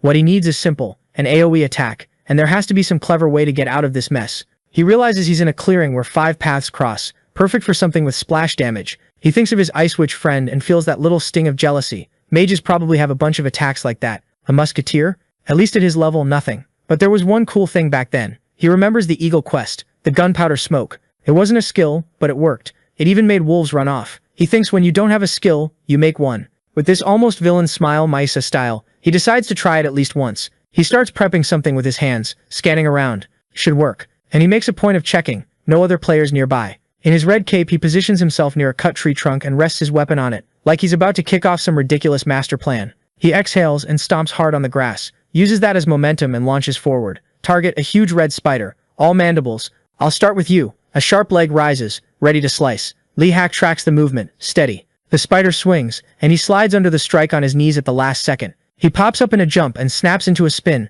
triggering bayonet hit. The tip of the musket slams into the mob's chest. Spider fluid sprays everywhere. The bayonet sticks lodged in the exoskeleton. The spider lets out a horrible screech. Inside, he almost celebrates. Yeah. Scream more, and he takes off down the forest paths, dragging the screaming spider like it's some kind of horn. The forest wakes up. Suddenly, red spiders are crawling in from every direction, and giant bats too pissed because they got yanked out of sleep. Li Hao makes an aggressive move, pops the horn, and splashes liters of bright green liquid everywhere. That fluorescent color's gonna draw everyone in. And it does. The monsters chase him at full speed, and the noise wakes up even more monsters, who join the swarm, and off goes the shooter, running for his life with half the forest behind him. We see the whole forest chasing the kid, starving and losing it, and he's thinking one thing: if I trip, I'm done. There are way too many monsters right on him. A spider leaps and barely misses his head. Li Hao dodges by a hair. They're already catching up. Panic hits. He tries to lengthen his stride, but he can feel it. Like this, he's screwed. He grits his teeth and forces himself to think. Okay, there's still a way. He activates Quick Boots. That quest is way too important to fail. And then he sees it. He's reaching the spot. The same cut trunk. He grips the weapon with both hands. Finish line, just a little more. In one quick motion, he pivots and faces the trunk, putting it between him and the mob. He aims, finger on the trigger, and activates Calm Mind. His eye changes. His aim gets insanely sharp. The shot nails a tiny little point on top of the trunk. Sparks. Up close you can see it was a fuse, and that trunk was a gunpowder chest. The sparks race inside. 1 second later, boom, a massive explosion swallows the clearing. Spiders and bats get wiped out by the flames. From above, a crater rips open in the ground, burning. Columns of black smoke rise into the night sky. Lee Hatter backs away, safe, shielding his face from the smoke and the smell of burnt meat. Suit on his face, he gives a crooked little grin. Knew it. The crater turns into a full-on barbecue of spider and bat. He admits it blew up like a landmine. The blast radius was huge. This is more like an M18 Claymore. He rubs his hair, relieved he'd planted extra gunpowder in a few key spots and that he barely avoided getting caught in the blast. He grips his weapon tight and breathes. Worth it. He yells, celebrating. I did it. End of the flashback. We're back in Browless's room. The bearded guy stares at him, kind of in disbelief. So, all you did was make a bomb? Lee Hatta shrugs. Yep. He starts explaining what a Claymore mine is. It wasn't perfect, it was improvised, but it worked basically the same way. And luckily he had enough ammo and gear to hit the targets. Browless repeats slowly. Claymore. Like the kid just invented fire. He brings the cup to his lips again, watching the little glass of orange juice sparkle. You're something else. He sets the cup down on the table, grinning ear to ear. A pretty interesting newbie. Standing in front of the table covered in items, Lee Ha thanks him, kind of awkwardly. Browless raises a hand. Before you thank me, think about something. Lee Ha looks confused when he asks what that says about his performance, whether it was really something a musketeer would do. The bearded guy reminds him, this quest was supposed to make you a better shooter. Lee Ha nods. I know, and I practiced shooting a lot at the start. Browless narrows his eyes. Maybe you did, but don't try to play smart with me. Lee Ha swallows. Got it, I'll be more careful. Browless stands up from the table and adjusts his feathered hat. You still haven't answered my question. Lee Ha stays quiet for a moment when he repeats it. What's a musketeer's role? The kid shoots back, trying to be clever. Okay, but what do you mean by role? I'll give you an example. Browless crosses his arms. Remember that incident 2 decades ago? When the city got invaded by monsters? The Second War. Lee Ha recognizes it. He pulls up the lore he read on Middle-earth's page. An alliance of kingdoms against a legion of monsters. Big commanders on both sides. And in the end, it doesn't matter who you're fighting. The outcome always ends up in the hands of whoever commands better. A musketeer is just one piece in all that. Lee Ha looks up, steady. In a war like that, the musketeer's role is to be a sniper. Browless raises an eyebrow, and why do you think that? A boring explanation pops up, human army hierarchy. Lee Ha sums it up. On the human side, if a general goes down, another one takes over immediately. The fight keeps going. But monsters? They usually don't have organization like that. So the best strategy is obvious. Take out their commanders. It creates instability, confusion, a power vacuum. Then we take advantage and hit them full force. Browless goes quiet, eyes half-lidded, thinking. He mutters, almost to himself. That's why I managed to create the Musketeer Academy. Lee Ha blinks, lost. What? Browless turns away, grabbing his coat. Don't worry about it, it's not important. A quest notification pops up in Lee Ha's system. From what I'm seeing, Browless says, there's nothing else I can teach you. But he still adds, I've got one more thing for you, besides the new quest. The mission says to take down a boss to gain affinity with Brow and fame in the kingdom. But then, out of nowhere, the objectives change. Lee Ha freezes. Huh, what do you mean? The new conditions show up, totally ridiculous. He can't go past level 30, he can't be defeated, and he can't hunt in a group. He freaks out. That makes no sense. You give it to me and then change it right after? And worse, he's level 25. Beating a level 30 boss solo is a group thing. While Lee Ha panics, Browless just drinks his orange juice. Totally chill. Lee Ha thinks, at his limit. Does this guy hate me? Browless stares at him like he's looking straight through him. When Lee Ha's basically accepting this quest as a death sentence, the old man goes, don't stress so much. Lee Ha stops. Browless keeps going. Calm. This is easy to solve with sniper skill. You just need to hit the boss right in the forehead. It was supposed to calm him down. But Lee Ha gets even more terrified. Easy? That's suicide. Still, something inside him tells him to accept. He swallows and steadies his voice. Okay, I accept. Browless breaks into a grin and lets out a Santa-like ho ho ho. Strikes a heroic pose. Then go. Complete your mission. Lee Ha shoots out the door running. Just like me, you and everyone else. Browless is dying to see how this ends. As Lee Ha runs, at least relieved the quest doesn't have a time limit. I can only think about how many hours this kid's been in the real world without taking a shower. He stops, breathing hard. Better get to level 29 before I start. His mind goes back to Browless. Founded the academy. That achievement about future musketeers. Who even is this guy? Lee Ha opens the system screen and decides to ask the other cocky nerd he knows, his cousin, Kaishang. He sends a message. Nothing. Sends another. Nothing. Weird. Maybe his favorite tank is out hunting. So he opens his friends list. Everyone in the guild is in Tanyu Gorge, wherever that is. Kei's probably with Sosuke, Tail, and Hyen. Lee Ha thinks hunting in a group really is the biggest reason to join a guild. And then he notices something insane. The two Ram sisters are in the same place too. You've got to be kidding. Cut. A place covered in rocks, basically a near desert. A notification pops up. The Ram sisters are escaping. A hand reaches out. They're going deeper into Tanyu Gorge. I need backup. Surround them both now. The red-haired mage says the allied guild is already on the way and tells Sosuke to send units to cut off their escape. The ninja vanishes instantly. The leader orders the healers to buff the assigned tanks. We're on it. Tanyu gets the job of tracking and keeping the girls on the radar. Easy, he says, taking off running. Hyen thinks to herself, there's no way they're getting out of there. Sosuke's gonna cover everything. They're gonna be trapped. On the other side, Kane leads a group of tanks and gets orders to make sure everyone's in position. The captain paces back and forth, nervous. We've got a ton of players over level 60. There's no way they get away. The redhead stares in the direction they fled. Obsessed. I'm gonna finish those two. I just need one more thing. He holds out his hand and starts this weird ritual. A purple magic circle forms around him. A pillar of light blasts up from the ground into the sky, like some spaceship cannon.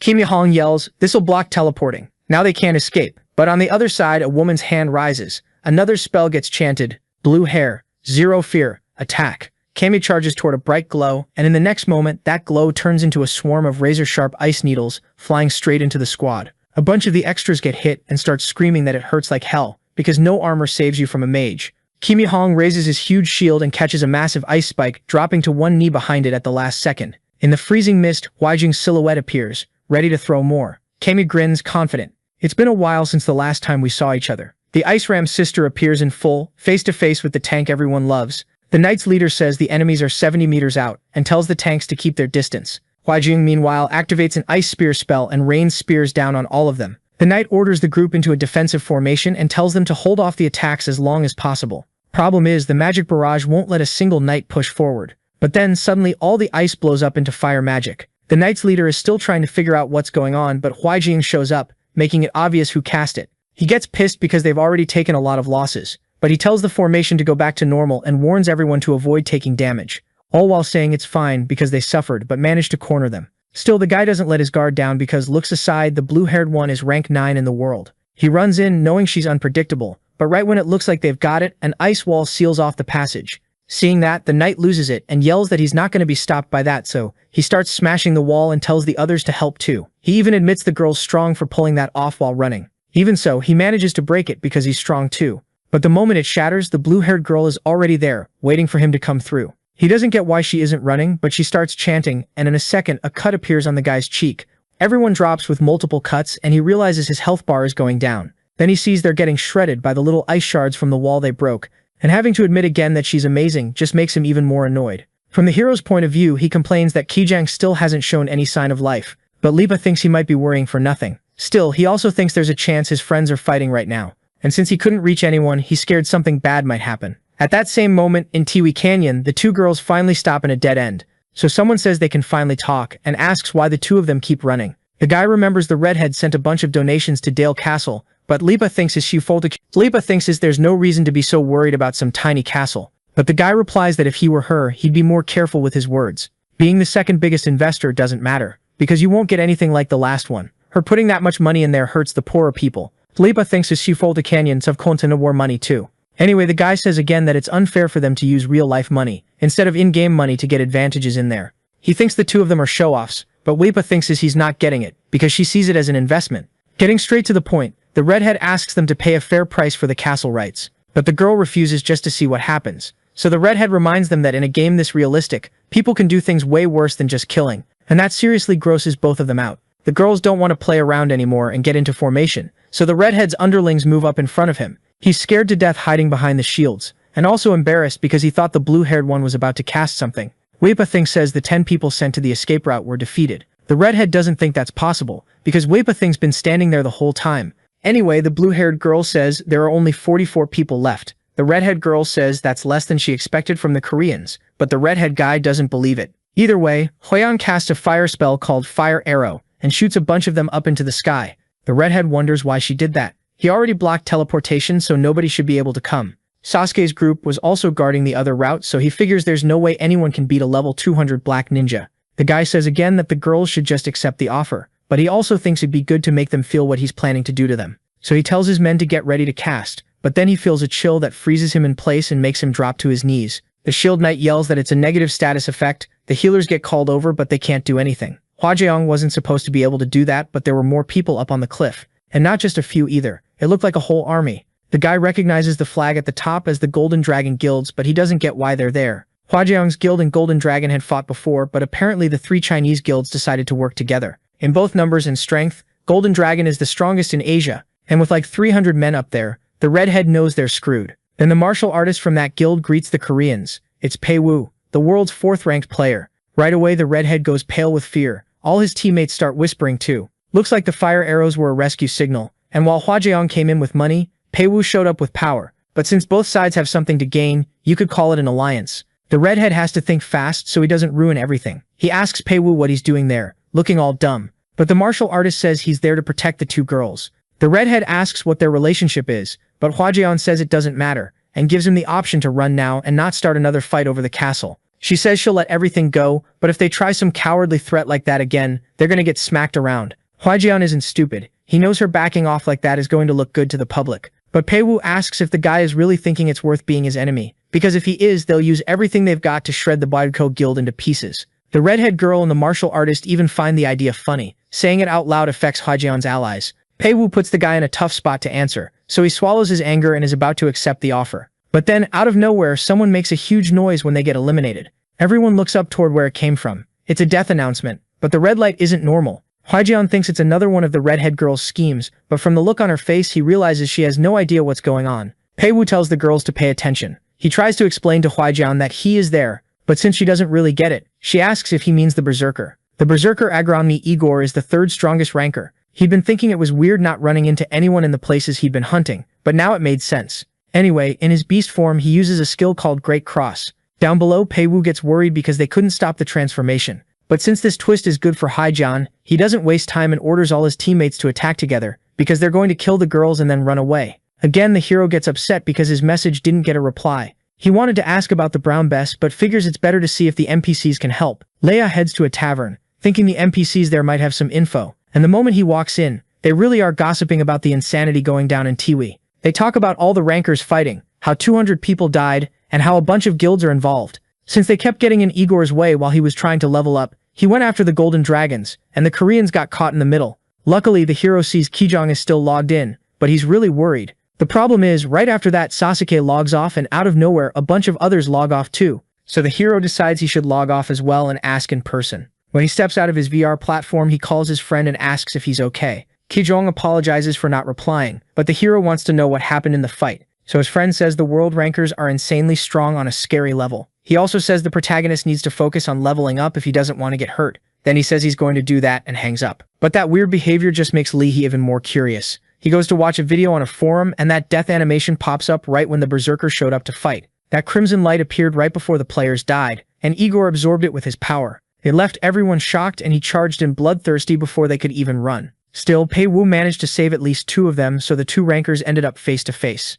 Agromny asked who the kid was and whether he was going to get in his way. But then he noticed there was another fight happening down below. He saw the 2 girls and realized that's what the martial artist was focused on, so he immediately tried to go after their weak point. Agromny left the redhead not knowing what to do. Pei Wu yelled for them to get out of there. Then the blue-haired one shoved her friend back and activated a spell called Ice Forest. Huge ice trees shot up toward the berserker, but he got seriously pissed and dodged it, speeding up. That magic also messed with the Korean group, so they tried to break it, but the berserker got there first, and he scared everyone because it looked like he was trying to attack them too. There was an explosion on the side of the mountain, and when the dust settled, Agromny raised his sword at all the Asians. After a little joke about how they all look the same, the big wolf guy swings sideways to knock down the tree, but it only makes a small crack. He realizes he won't be able to break it in one hit, so he decides to wipe out the Koreans first. Kijong shouted for the tanks to protect the guildmaster and hold formation, but the wolf guy got there first and cut through everyone like it was nothing. He took down 2 in a single strike, and then his sword came in at an unbelievable speed, sending 2 more straight to the grave. After that, he absorbed them like a vampire, but Pei Wu came flying in with a kick and sent the guy flying back. Everyone was stunned, but Igor was shaking with rage. Anyway, the martial artist raised his hands like he was calling him to fight, and the wolf guy flashed a super eager grin. After that, they started trading blows head-on. The 3rd and 4th in the rankings were moving so fast you couldn't even see what was happening. That was the perfect time for the Koreans to run, but the ice tree magic was still there. A bunch of warriors were fighting off ice arrows, and they started taking even more losses, but one of them held on because he was really close. So before cutting down the girls, he apologized but told them to just die already. Pei Wu shouted, and the sword slash came in, but the guy was shocked when he saw his sword was stuck in some ice vines. It was a magic trap that tied him up with these thin little threads, and now Pei Wu was furious at the Koreans too, because he helped them against the berserker, and then they tried to kill his allies. Tal Hyung doesn't panic because he knows his Highlander class has more range, but having more range didn't mean anything against the 3rd-ranked player in the world. Kijong yelled, worried about his friend. The martial artist rushed in and said he was going to teach the kid what honor really means, but at the last second, a shield charge activated. The martial artist couldn't finish the kick because Kijong jumped in to save his teammate. He managed to block the hit, but he knew he wouldn't be able to block the next one, so he grabbed Tal Hyung and started running. Pei Wu was about to get them from behind, but the berserker showed up right on time. Tal Hyung wasn't waking up, so the blonde guy said he was going to go get help from the healers. He was about to bring them there, but it didn't take long for the martial artist to get taken down. And after he went down, Kijong looked at the berserker, pissed off because he didn't get much blood while they were talking up on the mountain. The big wolf guy says he needs to be fully topped up on blood. Kijong tells him to shut up, but the berserker smacks the shield away with a slap and then grabs the kid by the neck. The kid's basically screwed because he already used up all his defensive skills earlier. On top of that, the strength gap was huge, so since Igor needed blood, he just took it from the kid. That berserker Agromny Igor is a level 260 giant who can turn into a werewolf. When he transforms, his vitality drops, but he can drain life from monsters or other players. Meanwhile, the hero is only level 26, but Kijong is almost level 200, so he doesn't think he'll just die without doing anything.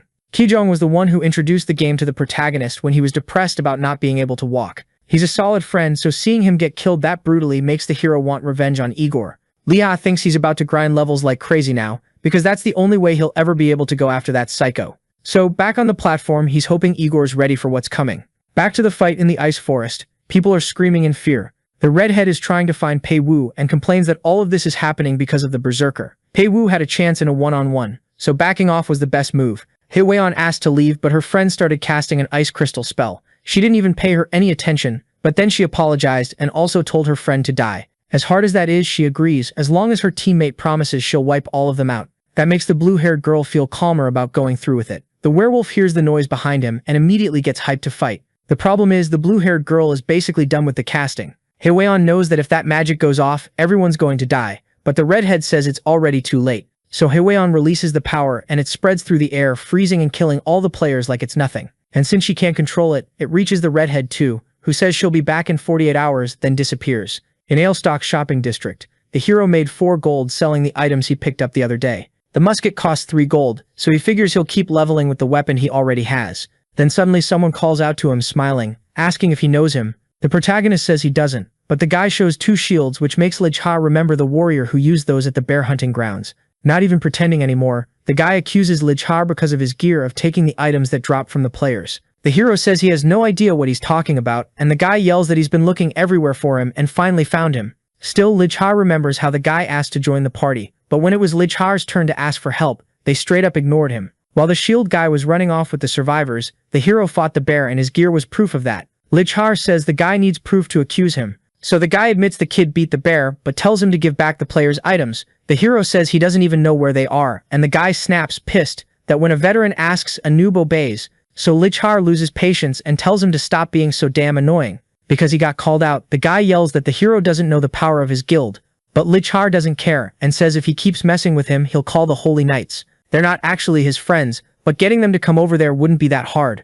The shield guy tries to stop him, but Lijha runs so fast he can't catch up, and eventually the guy gets tired. Without the bonus, you'd need to max out dexterity from level 47 just to be able to catch him. The problem is, the berserker who killed his friend is at a level 10 times higher than his, so the priority is leveling up, and to do that, the hero takes off running toward Mount Shaymore. Near the place, a bunch of people are trying to network so they can form a party and go farming, but they only recruit players level 40 and up. Lijha to figure out where he's supposed to find the kobold boss, and he thinks Brown Bess was crazy for telling him to beat the strongest boss before level 30. He figures he should hit level 29 first, but then he hears someone recruiting a DPS, saying they've got a cute kitty healer, and from the sound of it, that person is talking to the hero.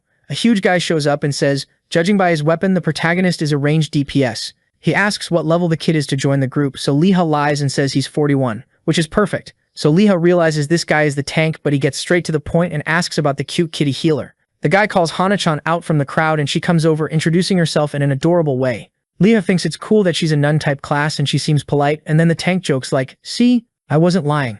Since the only girls he's met so far were either super nervous or ice cold, this one seems nice.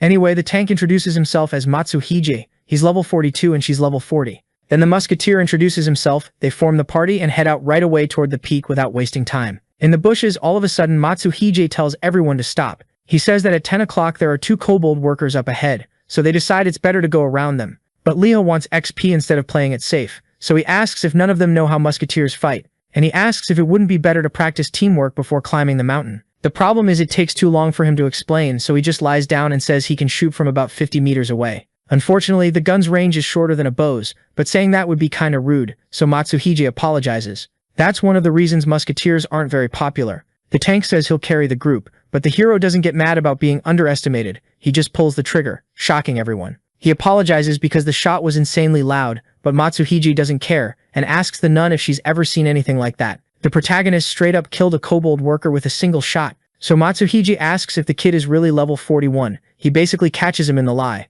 but he asks because he thinks Lijha might be a smurf. The kitty healer also looks like she just saw a superhero. Then they talk about how smurfs are high-level players who pretend to be bad, and even though the protagonist denies it, the two of them get excited, hoping to get carried a bit. After a while exploring past those bushes, a mountain worm shows up. It bursts out of the ground, smashing everything with these nasty teeth, and goes straight for the hero. The healer uses her divine protection so the attack doesn't hit him, and Lijha finishes the teamwork combo by shooting the monster right in the middle of its mouth. The thing goes down, but Lijha doesn't get why they keep focusing him, or how Matsuhige knew it was going to appear. So after the fight, he asks to talk to the knight for a minute. Matsuhige is a tank class player, but he isn't using a taunt skill. Usually taunt might not work, but either he can't make monsters focus him, or he was trying to let Lijha die.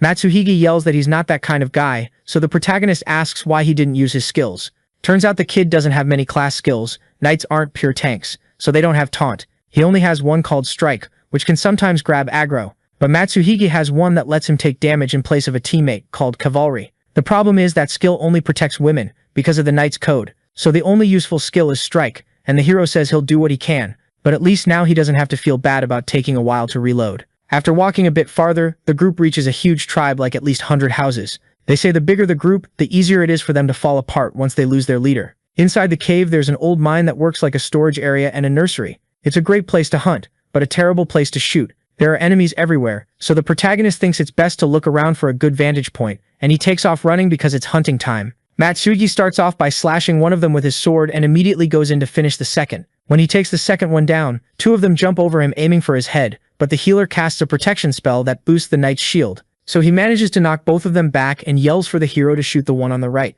But the main guy figures he won't even need to, because right when the two monsters jumped and the knight was about to use his strike to focus on one of them, the hero's shot ripped straight through both of them. Lihara basically kills two birds with one stone, then tells them to head west to take out more monsters. The hero explains to the healer that the weapon can pierce targets, and also says it helped that they were standing close together. Since one of the monsters doesn't die right away, the main guy asks the knight for a rope and explains that these little guys are smart enough to form a tribe. They tie up the kobold and manage to communicate with it. The monster begs to be killed, but the hero does something worse. He starts tickling the little guy until it answers his questions.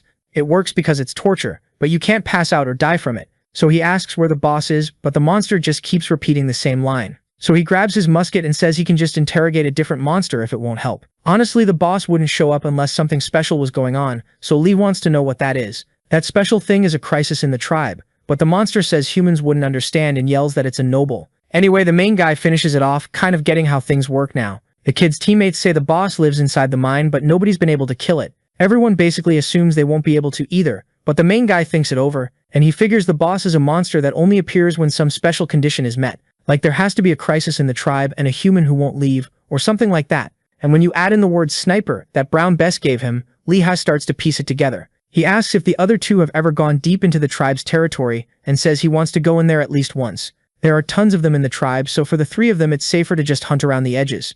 So a good idea would be to recruit a few more people, but Lehigh still wants to keep hunting while they wait. After a while fighting, he hits level 27. His friends are impressed. The healer says she wants to go for the boss now. And when she says the main guy is really strong, he doesn't even know how to back out of it. Suddenly the knight spots some players heading toward the tribe. He can tell a bunch of them are from the same guild, because of a symbol on their capes. But the main guy recognizes the emblem from the shield guy and realizes he's screwed. The moment the guy sees him, he starts yelling. He says the kid can't run, and points for his buddy Hyungnam to come over and teach him a lesson. The hood along with the shoes and coat are part of the Agony Bear set, so if they beat him he'll drop the items, and the shield guy says he's gonna hand them out to his friends. But Lee still can't believe that many people showed up just to kill him. Hyungnam looks like the highest level, and even if Kim is weak, the others are level 40 and up. Kim yells at the two of them to hand over the hero, saying he's a thief. He says if they die, the kid will straight up steal their items right in front of them. So before things get worse, he tells them to cooperate. The kid's partners don't think he's that kind of person, but Lee still doesn't want to drag them into trouble, so he just thanks them for everything and asks what they want him to do now. Kim wants everything he's got, or else Hyungnam says they'll kill him over and over until he's back to level 5. The Chaos Index is a penalty point you get when you attack another player outside of PvP. When it goes up, your reputation drops, so the main guy thinks it's better to provoke them first. He calls them cowardly bandits, and Hyungnam almost loses it with him. So yeah, everyone moves in to surround the main guy. His companions don't think he'll actually fight, but the knight expects the worst and grabs the girl to run. And as they're sprinting away, Lehigh tells them he'll meet up with them later. Hyungnam gets furious that Lehigh's acting like he's the big shot, so one of his mage underlings casts a dark spell called Nightmare. The player Kushner is marked as an enemy, and the system warns that chaos doesn't go up when they attack him first. So now the main character thinks he can fight without worrying. They attacked first, and the dark mage summoned a monster with necromancer magic. It was a giant skeletal horse that screamed and whipped up a gust of wind. It's the same thing the hero felt before, an effect called fear. So the mage says a low-level noob won't even be able to move. Hyungnam thinks that if he grabs the guy's items and shows them to his superiors, he'll get promoted. Then he'll have a better team and fix his reputation. Hyungnam tells the others to rush him, but not to kill him yet because he wants to beat him up first. But out of nowhere, one of their allies drops from a perfectly placed shot. Hyungnam freezes, and that skeletal horse disappears. Then the hero mocks them, because thanks to the Agony Bear set, he can resist the fear effect. He uses the precise hand skill, which lowers cooldown time, and starts running. The archers immediately try to shoot, but the protagonist fires first. Hyungnam screams for the tanks to protect him. He thought the kid was a noob, but he just took down 2 level 50 players. Even Hyungnam couldn't do that, so he tells everyone to chase him so the hero can't get away. Kim was about to warn them that Leha takes time to shoot, but again, another ally drops to the ground defeated. Now the guy gets scared, and the boss comes down on him. Hyungnam tells them to keep chasing, but since 3 people have already died because of Kim, he says if anything goes wrong, they're blaming him. Then he tells Kim to come along too. The problem is the hero heads into kobold territory, but Hyungnam doesn't care. From up on the mountain, the hero's teammates think he's insane, in a good way. They were going to help, but it looks like he doesn't need it. Plus, there wasn't much they could do anyway. But with what he'd prepared, the knight said he could wipe them all out. The guy explains he got something to use in case she was in danger. For now, they had nothing to do with the kid's problem, but they figured it was smart to follow him. Then Hana asks if Leha is also a threat, and her teammate doesn't even hesitate to say yes. When another kobold shows up, they kill it fast. One of the underlings complains it's annoying how they keep popping up. He says when they catch the hero, they'll make him regret it. They're still searching for the kid. Then they start talking about an A-rank dagger that dropped. Nobody liked the boss's orders, even with the promise of loot, but the boss himself was listening to everything. Hannam asks if they've got a problem following his orders, and says the new generation is soft. Then he asks if he's right or wrong, but just hearing the hero makes him mad. He's sick of the whole always say yes to the veterans thing, so he lands a clean shot. The bullet hits the old dude right in the leg. He screams in pain, but at least he spots the hero up in a tree. Lihul messed up by not ending the fight with a single shot. A Sunrise Guild announcement pops up, so the hero learns their name and thinks it's trash. Once again, the shield guys form up in front of the old man, and the damage dealers line up front. But they're getting irritated because Hyungnam keeps giving orders from hiding. The hero yells that whoever moves first is getting shot, and uses that time to figure out how to escape. Precise Hand isn't ready yet, and there aren't many kobolds around to hide behind. Then, by pure luck, a bell suddenly rings, and a giant foot appears right next to them. It's the tribe boss monster, Haijut Han, the one they were looking for. But the protagonist can't believe they're even the same species. All the kobolds in the tribe get 10% stronger just from being near the boss. He goes into a rage and hits everyone with the fear effect. Libby resists thanks to the Agony Bear set, and only gets a little shaken. But Haijunaim is way more terrified, especially when the boss asks if he's the enemy. The old guy begs the boss to listen, and it turns out the monster can talk. Haijunaim says they're only chasing a human, and they'll leave if he lets them. But Haijut Han asks who killed the monsters back there, and he knows it wasn't the shooter, because their wounds weren't from bullets. And since humans always lie, he says he won't ignore them anymore, and slices one of them in half. The kobolds start attacking, so the players start taking out the weaker ones. One shield user says he's going to use taunt, but gets cut down the moment he tries. Haijut Han just one-shot a level 50 tank. Everyone starts freaking out, and Haijut Han tells Kim to do something, since he's got 2 shields. So Kim turns on his high guard and charges in, all confident. But in the next instant, the monster leaves the guy with nothing but a stump. He screams in pain and drops to his knees, which gives the boss the opening to finish him off. Even the main character wasn't expecting that, but at least he figures out the crisis happens when you kill a bunch of kobolds and don't leave. Liha figures the enemies are around level 60, so Haijut Han really is insanely strong. The boss is about to kill the human leader, so the leader yells that there's still a hidden shooter. He says he'll spare him if he helps, but the hero doesn't say a word because he doesn't want to be spotted. Haijut Han keeps drawing attention, but Liha knows it's still too soon to tell where he is. If he can't kill it with one shot, he's dead, and there are still other kobolds too. So if he shoots, he's basically dead either way. Liha decides it's better to slip away. The monster tells the guy to never set foot there again. The guy turns around pissed off, tells him to go to hell, and says if he dies it'll cause problems. But the intimidation doesn't work. His leg goes flying and he screams in pain. Hyungnam hits the ground, he can't even crawl, so he says if he survives he won't come back. But the monster doesn't buy it and slices him in half, making the hero break out in a cold sweat. All the Sunrise guys got wiped out, but they ended up drawing in every monster. Even if there were people in the village, there was no way they could help. The boss orders his underlings to find the human. They start spreading out, and that's the protagonist's only hope. Haijut Han is on a whole different level from the others. Just being near him gives you chills. Then the monster catches the human scent nearby and seems to spot the protagonist up in the tree. As it gets closer, the hero thinks about taking the shot. He calms himself down because things are tense, controls his breathing, and aims for the head, but their eyes meet and the boss yells to the guards that he found the human. It's too late for the protagonist to shoot, but weirdly, the boss just tells them to protect the entrance. The hero has no idea what's going on, but he uses the chance to move somewhere else. He doesn't know who's at the entrance. He's grateful to whoever distracted the monsters, but he's thinking the boss's head is going to be his. The people running at the gate were the protagonist's teammates. They got curious and went to check out the boss. They saw Haijut Han had destroyed Sunrise, and they were stunned. Machuhuga wonders if the hero really managed to summon the boss with just those clues, but then he panics because Hana yells that she's out of stamina. With the danger closing in, he uses what he prepared, a wall of fire, which kills a bunch of the boss's underlings. Then he grabs the girl saying they just need to run a little farther. Unlike the smaller ones, the boss can push through the wall. Machuhuga yells they're almost there, takes the girl's hand and activates his trump spell, Return. But right as they're about to disappear, the monster gets hit and drops to its knees, so the two of them get away without really understanding what just happened. A few minutes earlier, the hero had reached the kobold's watchtower. Thanks to fire magic, he could judge the distance. There wasn't much wind and it was only 150 meters. The problem was the monster kept moving away, but even at 180 meters it was still in range. So the protagonist fired at the boss with everything he had. When he shot, the bullet nailed the monster right in the head. It hit the ground and all the kobolds rushed over to help the boss. The hero levels up 4 times from the kill, and he yells, celebrating, like, now that's what I'm talking about. Since he beat the boss, the kobolds get a 50% debuff for an hour. Most of them are level 20, and all the loot is left behind.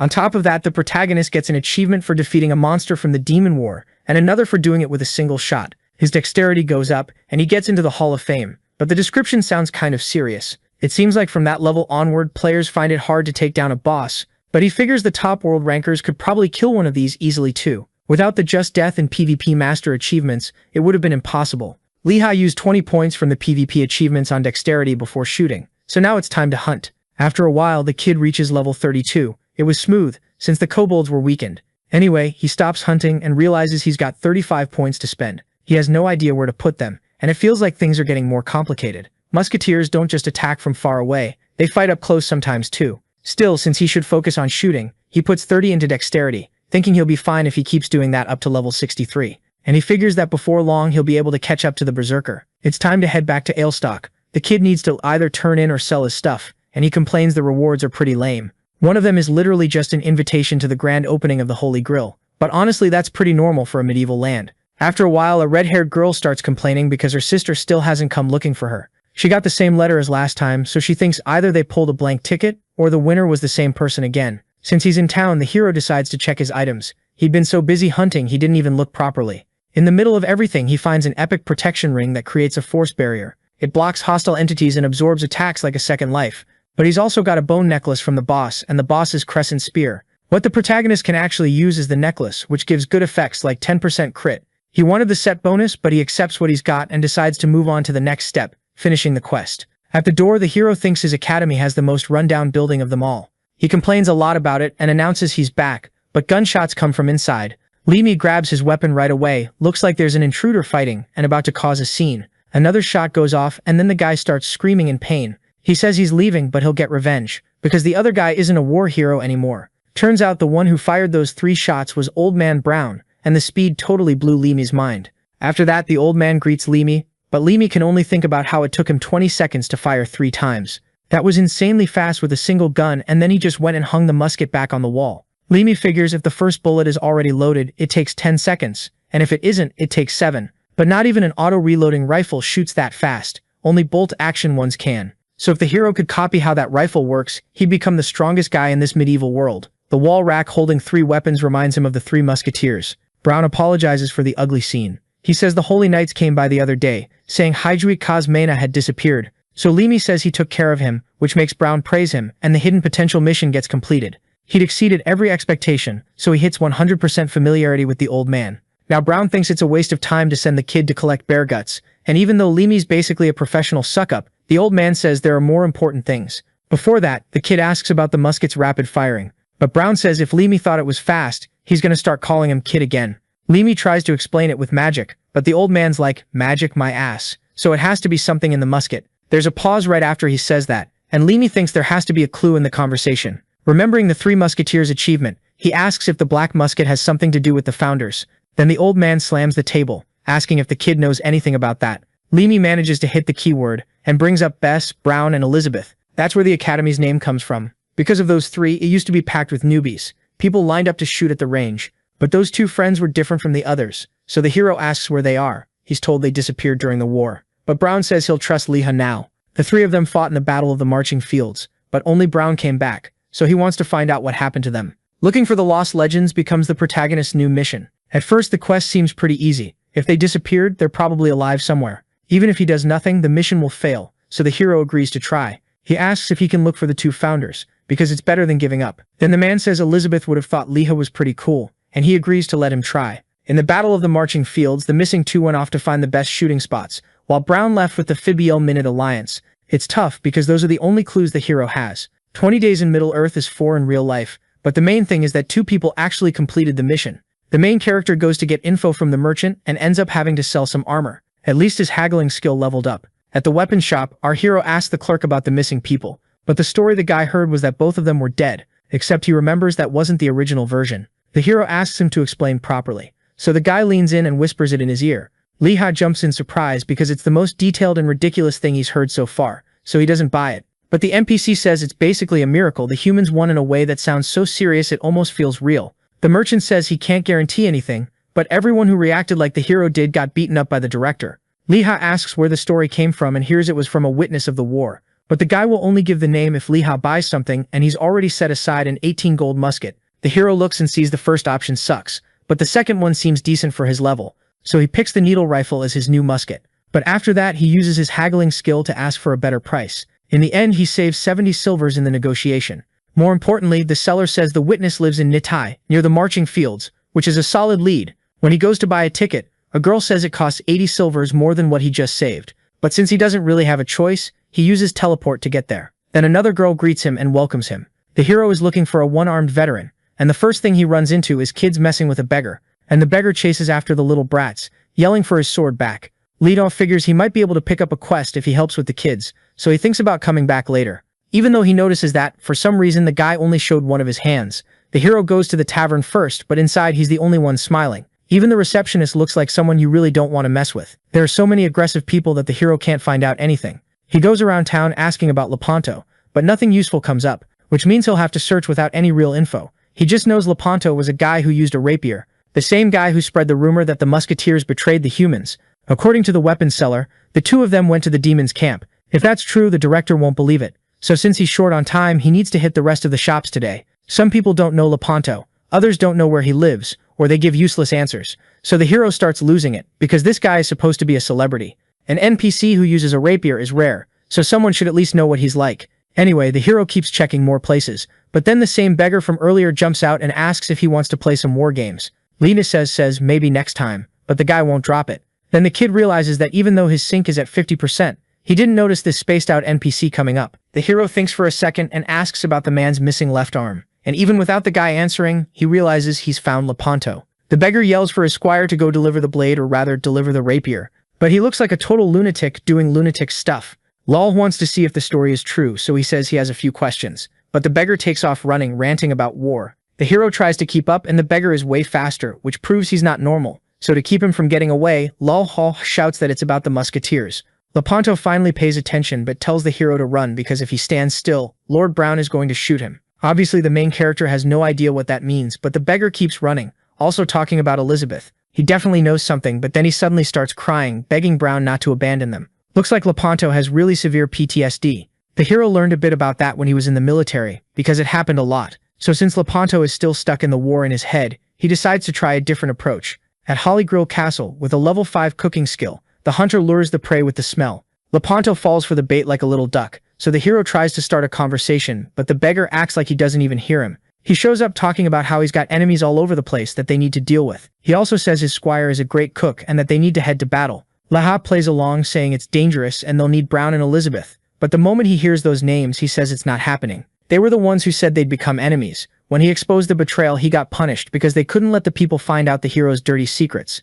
Looks like Lepanto was the last person to talk to them. But again, he ran off. This time, the hero wants to know where he's going, and a new quest pops up asking them to escort the veteran. All he has to do is find his sword, but if he can't, Lepanto will die, and Laha will get penalized. Following the beggar, they end up at the border of the kingdom of Fibiul. The place is basically an empty field crawling with monsters. Lepanto says it's full of cursed trees and dark fairies, and the hero goes in to fight them without even knowing their level. The smart move would be to go around, but the beggar yells that he's going to bring divine punishment down on them. Then he takes off running, yelling for the squire to bring the sword. Lepanto looks for it, but can't find it. So the protagonist draws the monster's attention, thinking he can't just let the old beggar die. He uses the precise hand technique and tries to pop the big one first, but it only leaves a regular hole in its stomach. The hero's power isn't enough, and even with more monsters coming at him, he grabs the old guy and bolts.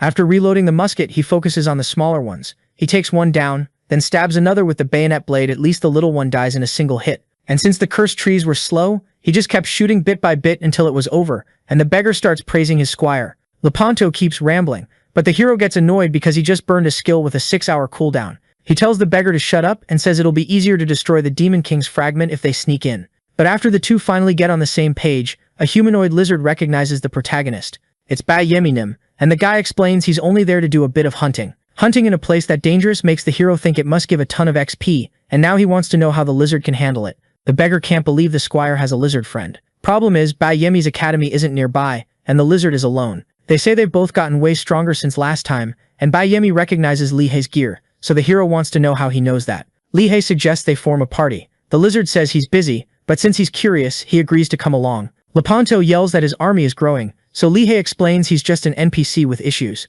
Up ahead there are more enemies like before. The lizard tells the hero to get ready and focus only on the cursed tree. The fairies mock him because he's a lizard, but he puffs up and breathes poisonous gas on them, killing them all instantly. Then he signals the protagonist, who shoots the cursed tree. At the same time, Bayami uses his poisonous spit, punching a bunch of holes in the enemy, and they take it down. Liha realizes the poisonous spit hits harder than his shots, and is seriously impressed.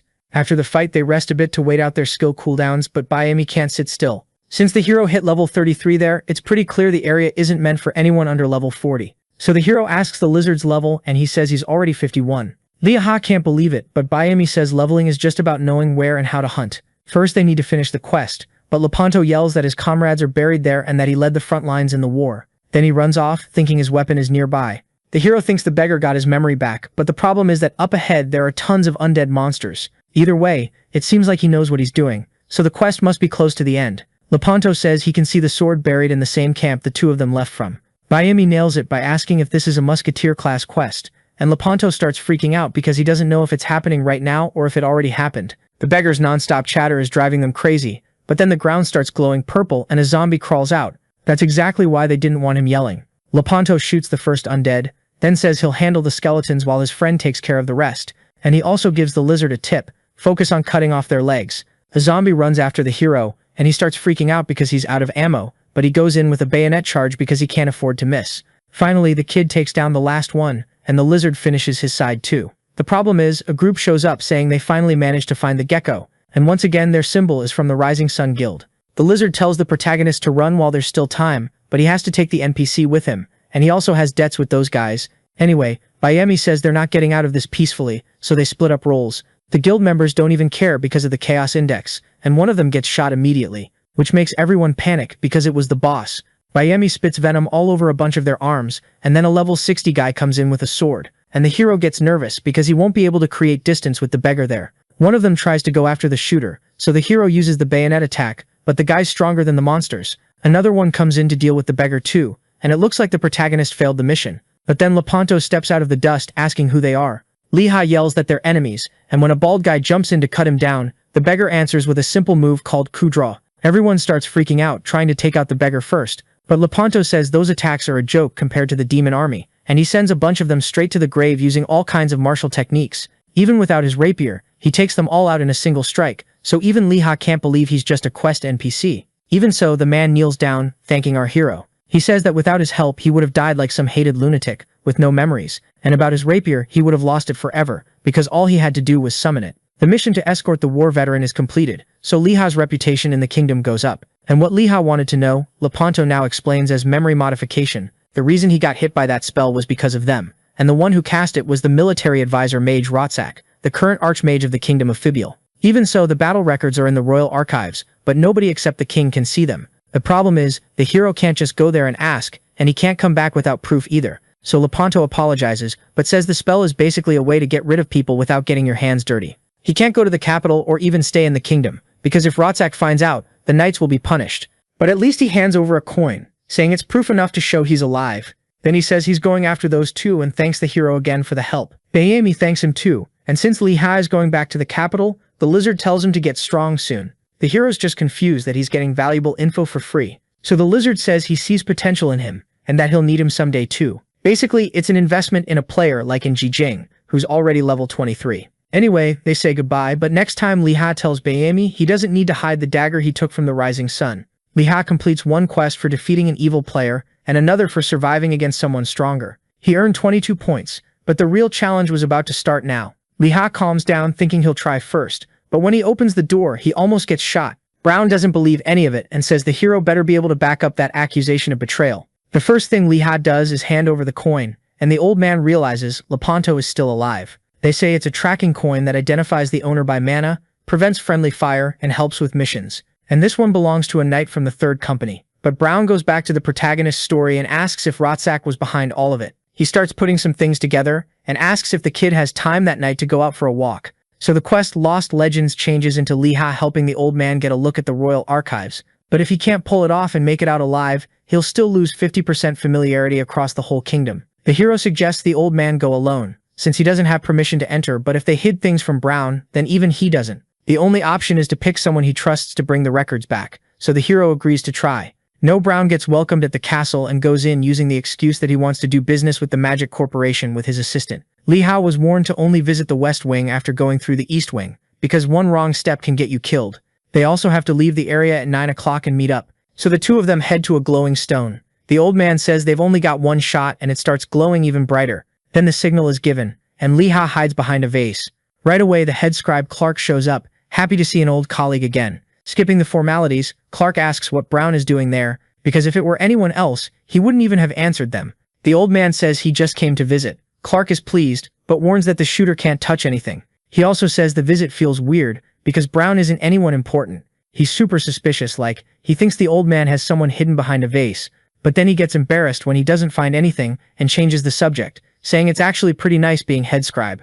In the middle of the conversation, Li Hao manages to run to the stairs like they planned. Problem is, the steps never end and start curving until the hero ends up in this magical space. He can feel the floor, but he thinks the old man should have warned him, because he has no idea how he's supposed to find the records in just 2 hours. On the shelves, only one section is glowing, and it has continental maps and settlement reports. Li Hao figures the glow is an obvious hint and starts flipping through the books. The first one he opens is a continental map of regions that were explored and recorded. It lists monster types and levels, like a strategy guide. All of it was written by a guy named Fernand, who must be the adventurer king. But then he finds something called Exploration Plan for a new continent, which turns into a mission to bring the guy back to the kingdom. Looking at the rewards, it seems like a chain quest you can only pick up in the records, and it starts when you go explore that new continent.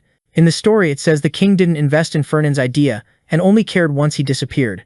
With 30 minutes left, the hero finally finds the war records. Lepanto mentioned there was an operation called Fragment Pulverization, where they were going to take down the commander first, but since he needs to focus on something else, he uses the director's mirror to record it and read it later. Then, all of a sudden, a portal starts opening in the library, and Li Hei hears they're going to check the Second Great War section, because Archmage Rotsak randomly asked for it. Rotsak asked them to see if anything was missing, because some unexpected person entered the palace. The subordinate thinks it's ridiculous, but goes to check the First Great War books, and when he does, he screams. He says some documents were out of order, and it's about the part of the battle in the marching fields. On top of that, they can hear the sound of a door opening. By some miracle, the protagonist makes it to the stairs and gets back from the royal archives safely, but he can already hear a bunch of people looking for the little thief. The guards' orders are to go after anyone suspicious they see, so the protagonist figures it's best to take the shortest route. The problem is, near the wall, he bumps into a knight. Sir Syndergaard gets really annoyed, but then they recognize each other. So they greet each other, and someone shouts congratulations to the Holy Knight.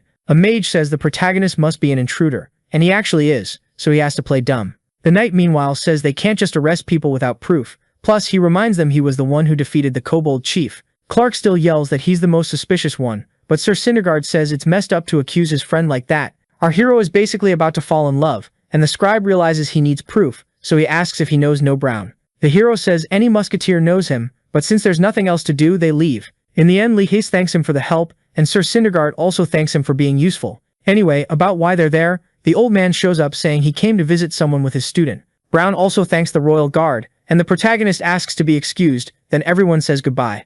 In the meantime, the old man didn't manage to meet Rotsak, but at least Li Hei can say his part was done. Back home, the protagonist didn't have time to look at the Royal Archives report, so he got ready to go over it with his master. At 9 o'clock, a guard saw the two of them heading toward the Demon King's army, and when he called out, he got shot. The next day, at 8 in the morning, a group that chased them got their limbs messed up. At 10 o'clock, they attacked a battalion, and again, nobody came back without getting hurt. According to the reports, the two of them teamed up with the demons, and only now does the Lepanto part start. At 11 p.m., the two reached the 67th Regiment, grabbed supplies, and escaped with a dark elf. But before they left, they warned everyone to watch out for Rotsak. The hero thought the Archmage was shady for hiding things, but now it looks like there's more to it. Another witness said Miss Elizabeth was pregnant, so the old man slammed the table. He thinks it's ridiculous. Nobody said anything, and he's so mad he's basically biting his own lip. The three of them were called the Three Musketeers, but clearly they weren't that close. Still, the director says he's relieved because at least they're alive. Brown thinks it's funny they still call him director after all this, and the hero says there must be a reason. Anyway, he thanks him. The mission is complete, and the old man admits Li Hei is the only person he can trust now. So a new mission pops up called Agony of the Musketeer Left Alone. Li Hei's never seen the director like this, and thinks this isn't the time to worry about anything else. The problem is he didn't get any money. But then suddenly someone yells, and it turns out there's an auction going on. Looks like people got together to trade their stuff, and both sellers and buyers pay a 5% fee. That's when the hero remembers he can still sell the kobold boss's spear. He thinks it's a waste of time to wait around just to trade because of the fee, but he loses it when he sees the weapon is worth 60 gold. and that's just a rare item, so he yells with excitement. Back in the real world, some guy is pressuring Mrs. Kim to hurry up and pick up an order. It's rush hour, her phone rings, and she gets bummed because she's getting scolded. Lee texted her worried and asked for her bank account number because he made some money. His mom sends it without really getting it, but when she opens the banking app she sees 10 million won deposited. Lee got 110 gold from the sale, which is an awesome result for someone who just started playing, and since it's all because of the game, he's grateful. He remembers all the big moments he's had so far. Anyway, he's got 3 days until he can meet the old man, and since it's not lunchtime yet, he figures it's nice to hang out in the medieval land a bit longer. That night, Ki-jong dreamed about when he fought Berserk and got absolutely crushed. It was more like a nightmare, so he woke up screaming in fear. Just looking at the VR device makes the kid start shaking and it pisses him off. Then suddenly the main character calls and asks if he's just chilling. Lee says he's free too and invites his friend over for steak at his place. So they set it for 8 o'clock, and just hearing its meat, Ki-jong realizes the hero must have made a ton of money. Of course he's not surprised, because the hero's been killing it so far, and thinking about that even motivates the guy to play again. Lee really doesn't want to waste time. He has a lunchbox worth 100 million, and wants to find out if it's actually worth that much. But the only one who can confirm it is Madame Ru's sister, named Juice. The hero stops in front of her house, knocks on the door and gets greeted. The girl is tall and clearly annoyed she has to answer the door at night. Lee introduces himself, scared out of his mind, but when it's time to say why he's there, he realizes he didn't plan anything. At the last second he pulls out some smoked rabbit meat and says her sister asked her to taste it. He manages to get inside for now, but the girl gets curious. Anyway, the hero thinks the NPCs in this game are pretty chill, and that to get a real reaction you need to use a keyword, so he needs to figure out what Madame's keyword is. Lee says Ru also told him to mention the lunchbox, and that gets the sister interested. Looks like he guessed right. The girl says she got a letter saying something like that, but then never heard anything else. By the way, Lee asks if it's hard to open a shop in the capital, and apparently Ru didn't explain it very well. He also wants to know why the lunchbox is so important, so she explains that her sister's food is made from the monster from Candle Castle. Powerful rich people always want to try it, so it's going to end up in the hands of whoever's most influential. The first person the protagonist thinks of is the king, but the girl explains she only does what her sister tells her. Changing the subject, Jess just says that's where most of the strong people in the kingdom hang out. Having everyone in one restaurant only makes the place seem more valuable, so the hero suddenly gets an idea and makes up an excuse so he can rush out. Jess is totally fine with it, because he thought the guy was interesting, just like his sister said. After logging out of VR, Lita thinks it's insane that these NPCs who are supposed to be normal starter village characters have this kind of backstory. But then out of nowhere, his mom shows up with his friend and immediately hugs the protagonist super tight. She starts crying and asks if all that money came from something shady, but his friends explain everything together. After the meal, Lita brings up the lunchbox quest, but instead of selling the item like they'd agreed, he says he's going to finish the quest, and the kid can't believe it.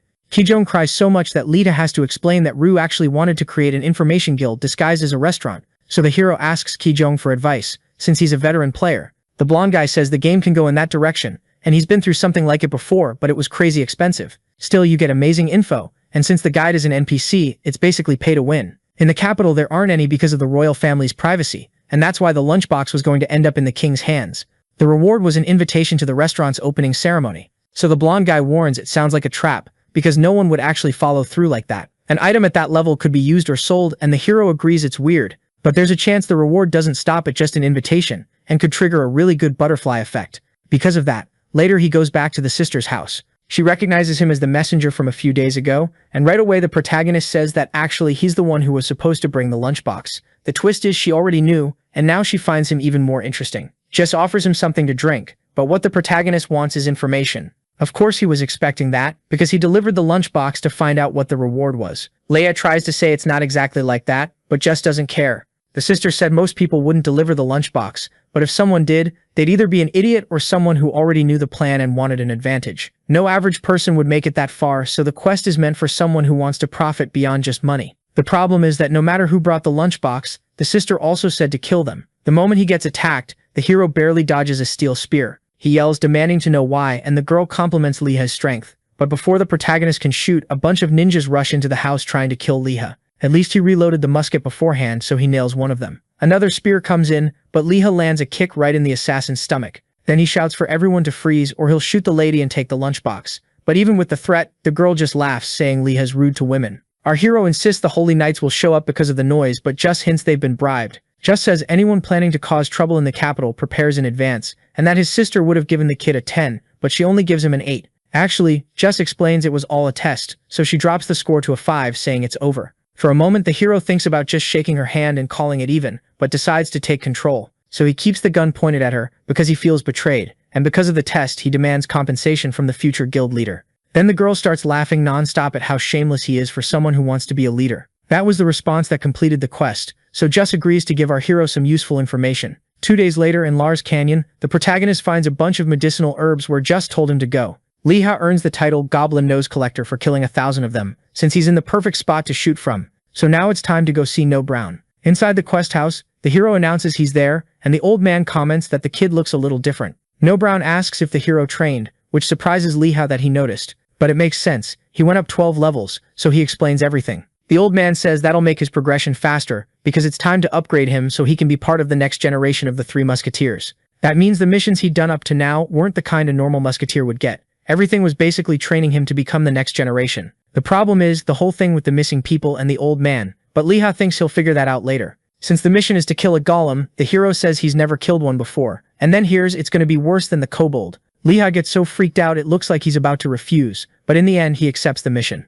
Up on a mountain, a bunch of people form parties to take on the golem. They want fire or ice type mages, and that's what the hero found online. Normally there are golems and carnivorous plants there. Ranged damage dealers avoid the golems, and the warriors hate the plants. There are always opposite kinds of monsters, so it doesn't favor anyone. But if you were a different class, you couldn't run this route. Apparently the mission only shows up for the first 3 people who pass the old man's test. So the hero thanks his mom, freaks out because there's a group fighting a golem, and immediately takes off running. Golems only use smash and slam type moves. It's predictable, but a little rock the hero kicks on the ground merges with others and turns into a huge rock golem.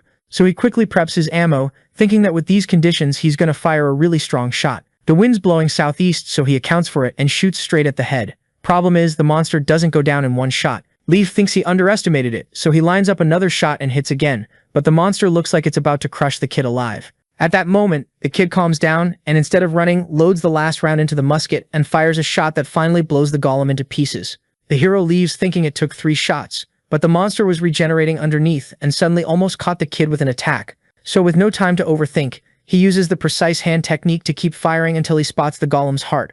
Seeing that, the kid gets confident, because that has to be its weak point, but the monster covers it back up with rocks, totally embarrassing him. Loha runs and loses 50% of his HP. He's lucky there's no stamina limit, so he checks the mission again. It says he has to see something he couldn't see from far away, like the heart, but you can't beat it just by shooting that. After heading out to look for more info, the kid hears a bunch of noise.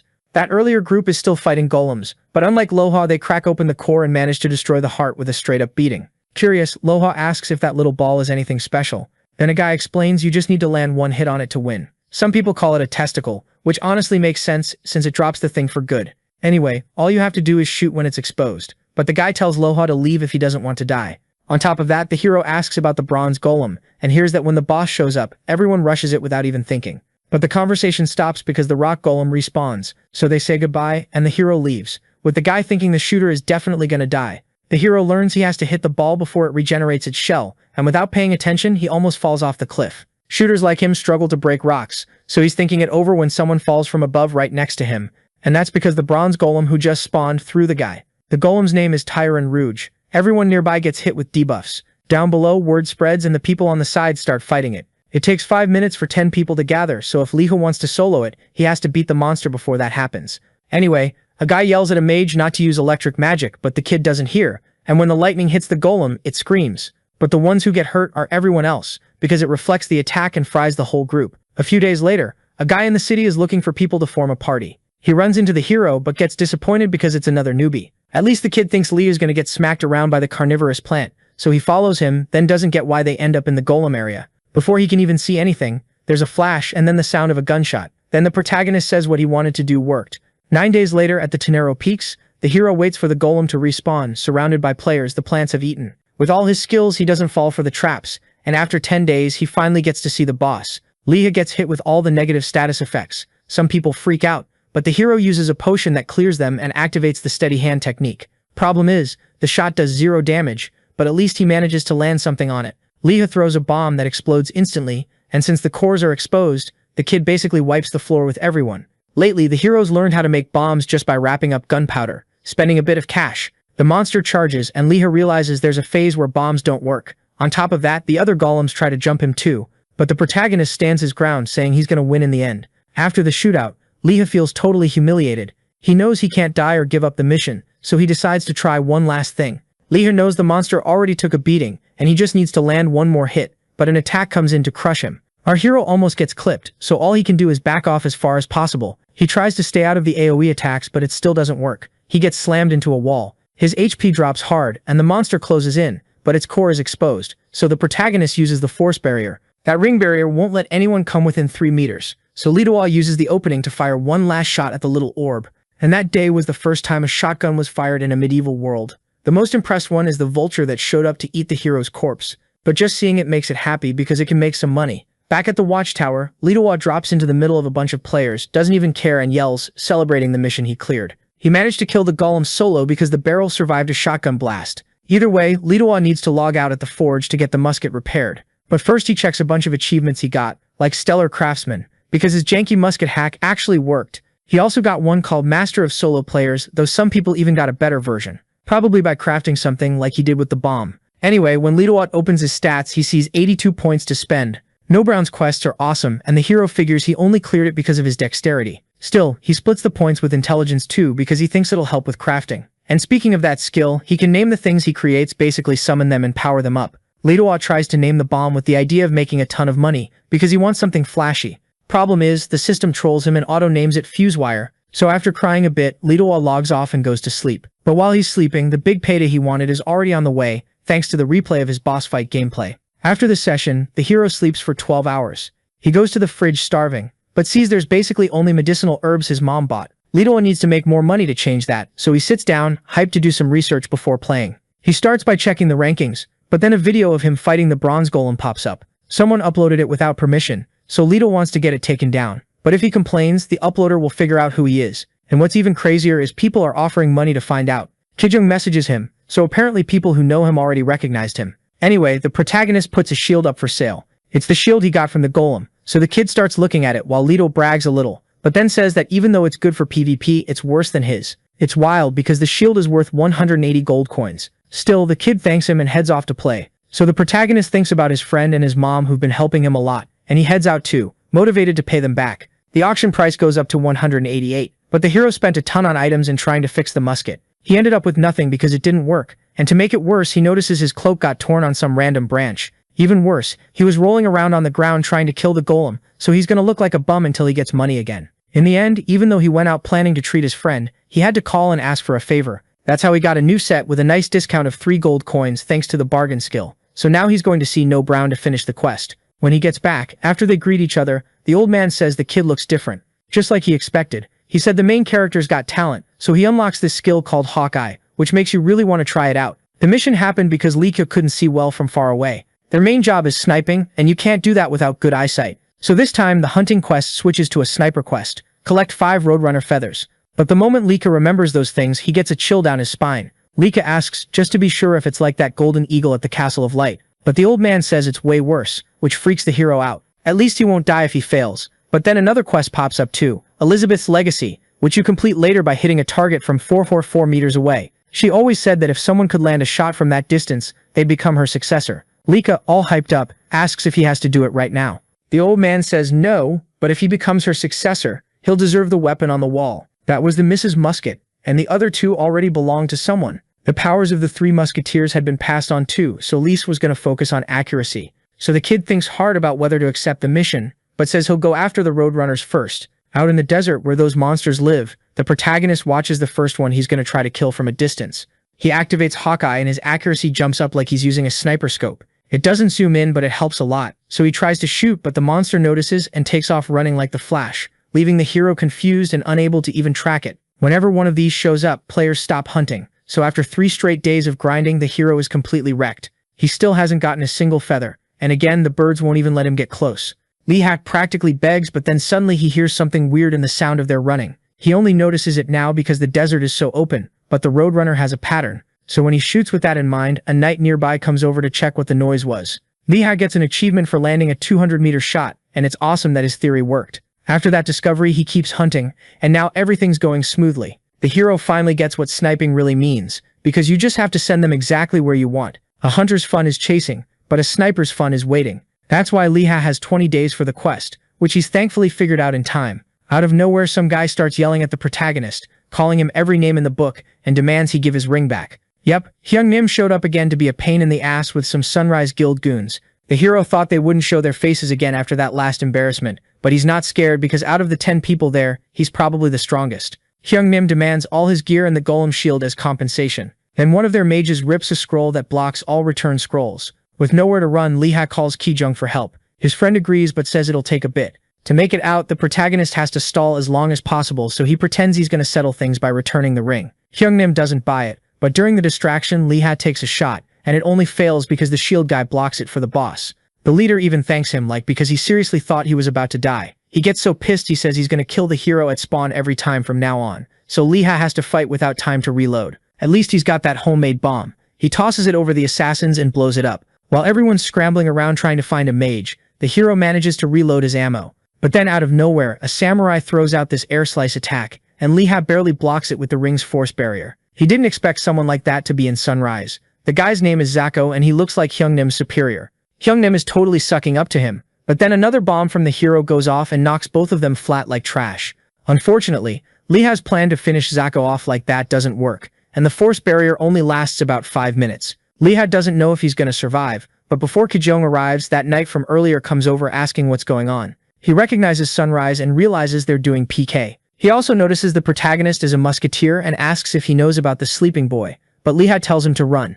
Hyung-nim orders them to shoot him, so the hero throws himself in front of the stranger to save him. Bad luck. The arrow hits Lee-ha in the shoulder, and when they fall, he ends up seriously hurt. So again, Lee-ha tells the knight to get the hell out, and since the kid stepped out of the barrier, Zako immediately attacks with his explosive fragmented slash. But the knight tells Lee-ha to fall back, and instead of dying, he shuts down the enemy's power. Turns out the knight is actually a female knight, and she says she can't stand people who go around attacking others. After that, the girl notices the protagonist has a potion and gets interested. The shield guy steps up to the front line, but she shoves Lee-ha back and lands a long-range thrust on the enemy. Kim drops screaming because his HP gets wiped out completely, until he dies. Then Zako is stunned because he didn't even see his underling get taken out. Because Lee-ha got hurt trying to help, the girl gives him a health potion, and the hero goes back to normal. Even though she doesn't want to fight, she remembers how out of line those guys are. Zako just complains and thinks he should retreat, but his pride won't let him, so he orders the remaining goons to finish the two of them. Realizing there's no avoiding it, the girl charges in, and the hero doesn't even need to help. They weren't weak, but she's way too strong, so Lee-ha wants to know who she is. When it's all over, Lee-ha tries to give the potion back, but the knight lets him keep it since he tried to protect her. There's even a bit of a moment between them, but they change the subject. Before the girl leaves, the hero calls out, thanks her, and asks her name. That's when Ki-jung finally shows up, running in to save his friend. Lee-ha tries to message him that it's already over, but the guy doesn't read it. He comes in swinging at the girl like she's the enemy. Then he activates the Holy Spirit Turtle Advance, but the girl blocks it at the last second.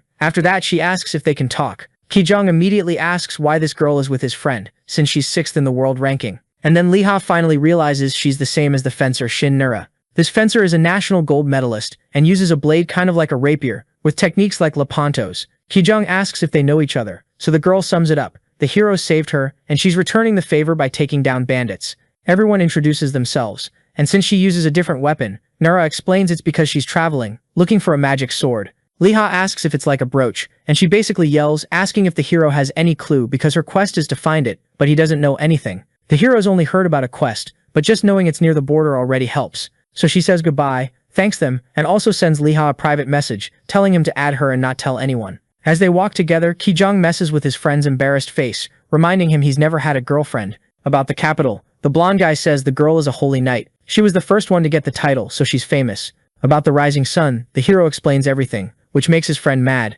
Then Ki-jung says he'll have to hide until he hits level 100, but Lee-ha says no because he wants payback. He says that, but he knows there are tons of players in the guild, and it's hard to do anything alone. Back at the cabin, the old man sees the student learn the lesson and praises him for finishing the mission so fast. Then the protagonist gets the skill mark, but No Brown says he still needs to learn how to tell human targets apart. The third mission is a comprehension test. Kill Angel, the bandit boss. The bandits are in the southeast area, and the old man gives Lee-ha a wanted poster so he knows what the guy looks like. Even so, the protagonist says that if he kills the boss, someone else will just take his place. The old man says the bandits might scatter, but he doesn't really care because you only find out the result afterward, like flipping a coin. So the protagonist's doubts go away. He says he's heading out, thinking hard about that advice, and gets fired up to take out Angel, who's in a desert that's perfect for catching a bullet. Days later, in the desert, Angel asks his goons for some beers. Everyone drinks till they drop, with girls around, except the guards who still have to work. Today Lisi sees the risk of getting caught is low. He used the marking skill the first time he saw the boss,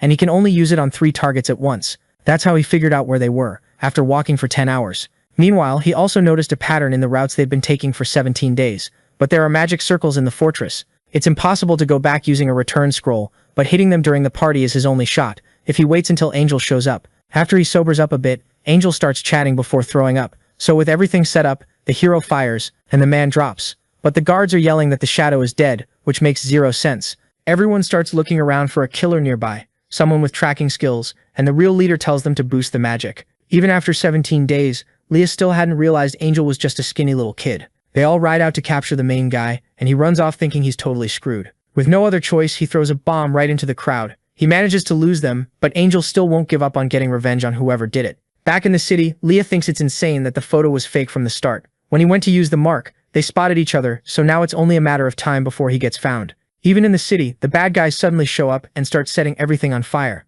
Angel tells the city boss to snitch on who just arrived, but since the guy doesn't know anything, Angel orders his goons to wipe everyone out. That bandit's already survived a bunch of assassination attempts before, so he was 1 step ahead.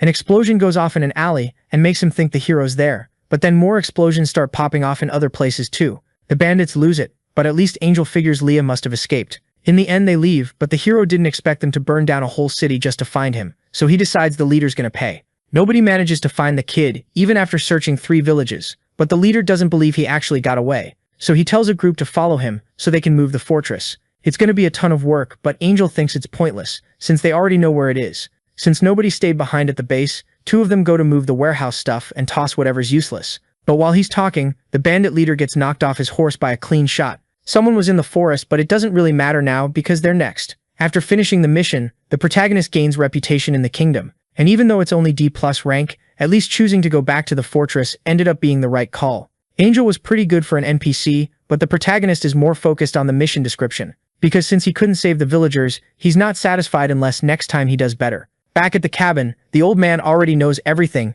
and the hero's embarrassed about the burned villages. So he says Angel wasn't the man in the photo. He killed a stand-in, and 3 villages got burned because of it. Leah feels awful, but the old man says the person who sent the photo wanted to apologize. No, Brown doesn't see anything wrong with it, because the mission was just the assassination. It would have been better if he'd saved the villages too, but at least Leah got the sniper skill and a gold coin. The skill seems like it's for long-range shooting, and the hero still won't accept Beth's mission. Anyway, it's time to level up solo, but first the hero asks if the old man knows about any sleeping child, and apparently the old man knows a little. In the end, he talks like he's about to explain, but then he goes quiet. The hero dumps all his stat points into dexterity and goes to check the new skill. Beginner Sniper improves the gunpowder, protects the gun's cylinder, and boosts weapon range by 30% for 1 minute. Because of that, Leah manages to hit a shot at 455 meters in a test. Crazy lucky. But switching gears, it's almost time for the Holy Grail grand opening. Just like the hero expected, nobody realizes it's a restaurant. Even the veterans wouldn't know what it's for, so Leah's gonna get ahead of the competition. But this weirdo who's been stalking the hero looks like he's got some shady plan. On top of one of the Chini mountains, near the orc village, the hero doesn't account for the wind and shoots at a mining monster's weapon. Unfortunately, he was aiming at the orc, so it goes really badly. Now he's got more range, but the speed is slow. The sound travels faster than the musket shot, so the monsters can react. Obviously, the mission was going to put the protagonist in the worst possible situation. And to make it worse, the Sol Nascente crew finds the hero again. But the moment he realizes the problem, he rips a return scroll to Verport, and the others chase after him. In Verport, the hero wants to know how he got found, but he figures he was marked. He can't tell who marked him, so he runs to the capital and says he doesn't care what it costs.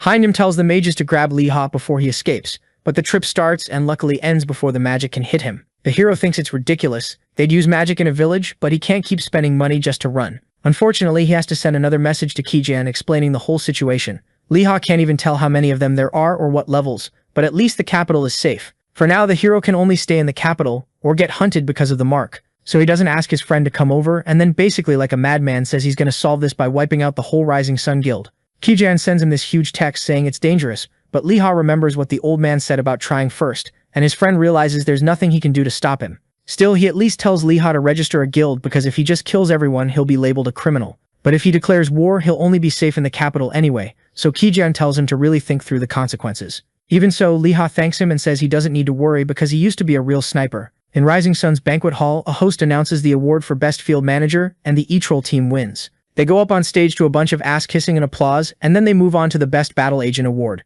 But suddenly a message pops up saying some random guild declared war. Its name is Sunset Bandits, and the owner is some guy named Liha. One member says it's pretty bold to use a name similar to theirs, but then he remembers Liha is the one they've been hunting. On the opening day of the Holly Grill, everyone realizes it's an expensive restaurant and leaves. The receptionist turns all the customers away, but lets Liha in. Everyone's shocked. It's so random people start thinking he's an NPC. The hero's walking around in a mask so he won't run into his enemies. Anyway, he wants to know what he's going to get out of this place, so when Jess finds him, Liha congratulates her on the grand opening, but immediately asks for information.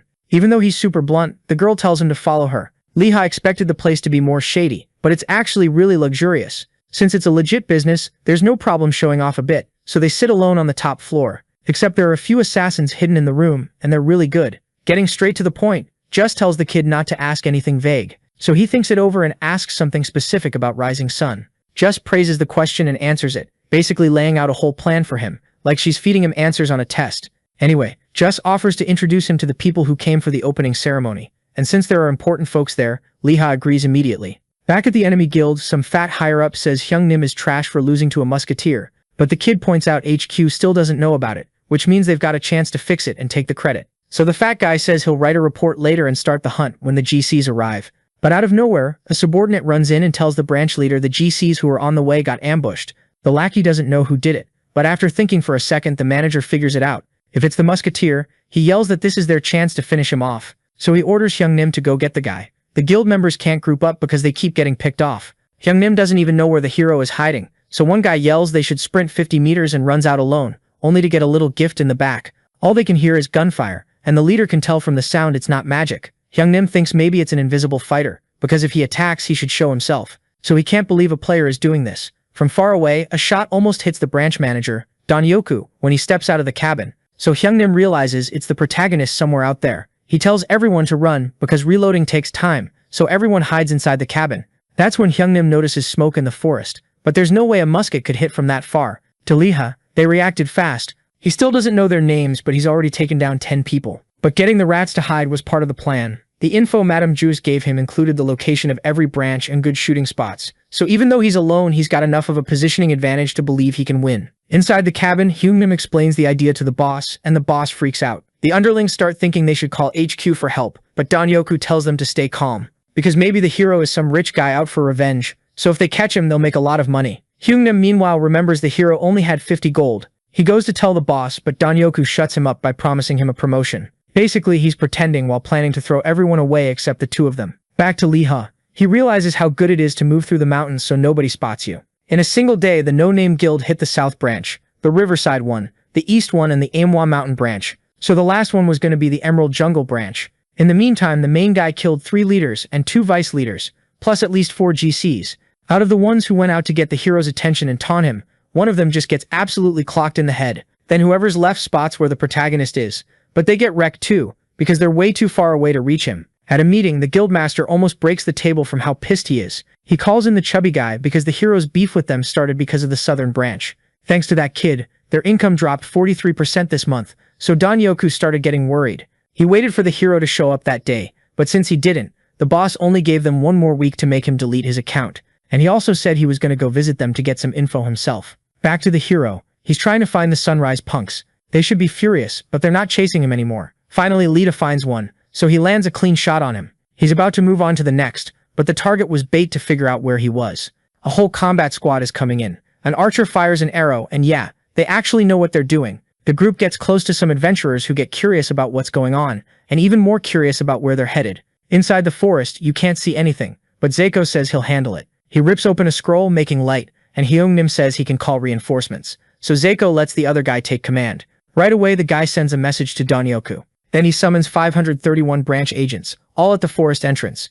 Each HQ will have a unit to command in this operation, making 20 units of 25 people. So the hunt and wipeout operation begins, and Hyungnim will finally get to kill Lifa. They're still arguing about the plan, but Lifa hears how many people it'll be and starts prepping harder, because it's going to be one hell of a fight. The forest is huge. Even though it's a low-level area, it's easy to get lost. Zako yells for nobody to let their guard down, because the hero's just a musketeer, so everyone spreads out to search. The samurai wants to be the first to find him, but one of his underlings drops dead on the spot, so he dives in with everyone else, so they won't be next. With all this fog, it's hard to tell where the shot came from. Zako thinks it's some kind of magic skill and starts freaking out. So he stands up yelling and slashes an underling, who asked everyone to be quiet. Zako was desperate and totally screwed up, because the moment he exposed himself, he got a homemade bomb as a gift. The hero stays up above in the darkness, because if you're fighting from hiding, you can't be standing out in the open. There's a reason he only moves through the west. The first step in war is choosing your battlefield.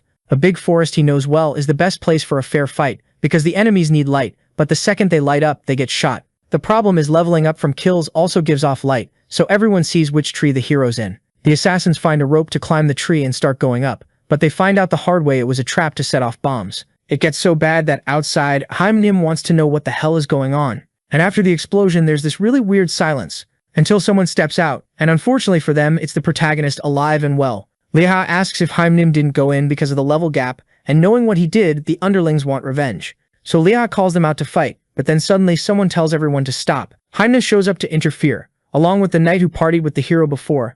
They'd held out this long because of the numbers advantage, but not anymore. Seeing that, other adventurers get brave and want payback too. So Liha asks if they're really going to keep going because if Haimnim loses, he's going to pay for it. The Sunrise Guild leader went to get info about the hero from someone important. A subordinate messaged him saying it'd be expensive, but he didn't care, and when he got it, it was a shock, because it proved Liha had the location of all their branches. On top of that, the person said it was another intel guild, one he doesn't know, that passed along the info. And they finished by asking for 1,000 gold to assassinate the hero. Back at the forest entrance, Haimnim chose to retreat in tears because he knew he was about to get chewed out. And the hero said he wasn't going to feel sorry for them, so they all logged out of the game. Then the players who hated those guys started yelling, hyping up the protagonist, lifting him up and tossing him in the air. Even a girl came over wanting to add him, but the hero didn't even get the chance to be a simp, because the place got packed with people, and his friends had to pull him out of there. So the tanker ripped open a teleport scroll, and they got sent to some random cabin. First off, the hero thanks them for helping him. Then Matsuhige explains the kid's known as the Cloud Mage now, because every time he ambushed Rising Sun, you could see smoke from far away. Speaking of that, Liha asks if the two of them are dating, but they say no, not yet. Anyway, Hana wants to check out the weapon, since she saw it can shoot from really far away. Meanwhile, the hero's thinking about heading back to the capital now, but in the middle of that, his friends straight up snap his musket in half. It didn't break in one hit, but yeah, it broke, and Liha freaking out asks what the hell they're doing.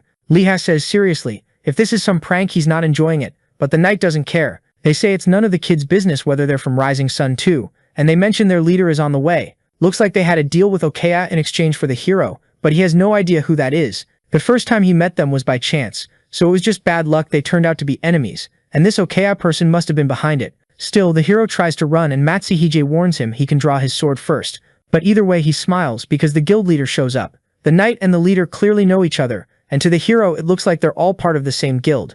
At that point, the protagonist is thinking up 1,000 ways to escape, but the leader just invites the kid to team up with them. Nobody gets what they'd gain from that, but the leader figures they can use him, basically make him work like a war dog.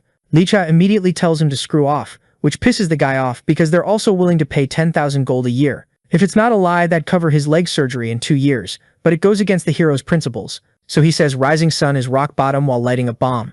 And since the enemies let their guard down, the whole place blows up. The hero gets launched away and takes off running with the gun barrel. He's furious at Matsuhige for causing that kind of damage, and unfortunately, he can't shake anyone chasing him. The planning director casts a slow spell to trap the hero, and since he turned down the job offer, the leader's going to kill Licha with his own hands. Problem is, there's nobody nearby, so the hero uses Soul Link, a skill that brings back the soul of the bear boss, who immediately sends the leader flying. So now it's a 2 versus 4 fight. Matsuhige loses it when a fire bear boss just appears out of nowhere. But even though it looks intimidating, it's actually super sweet with the protagonist, so Licha pets Koma.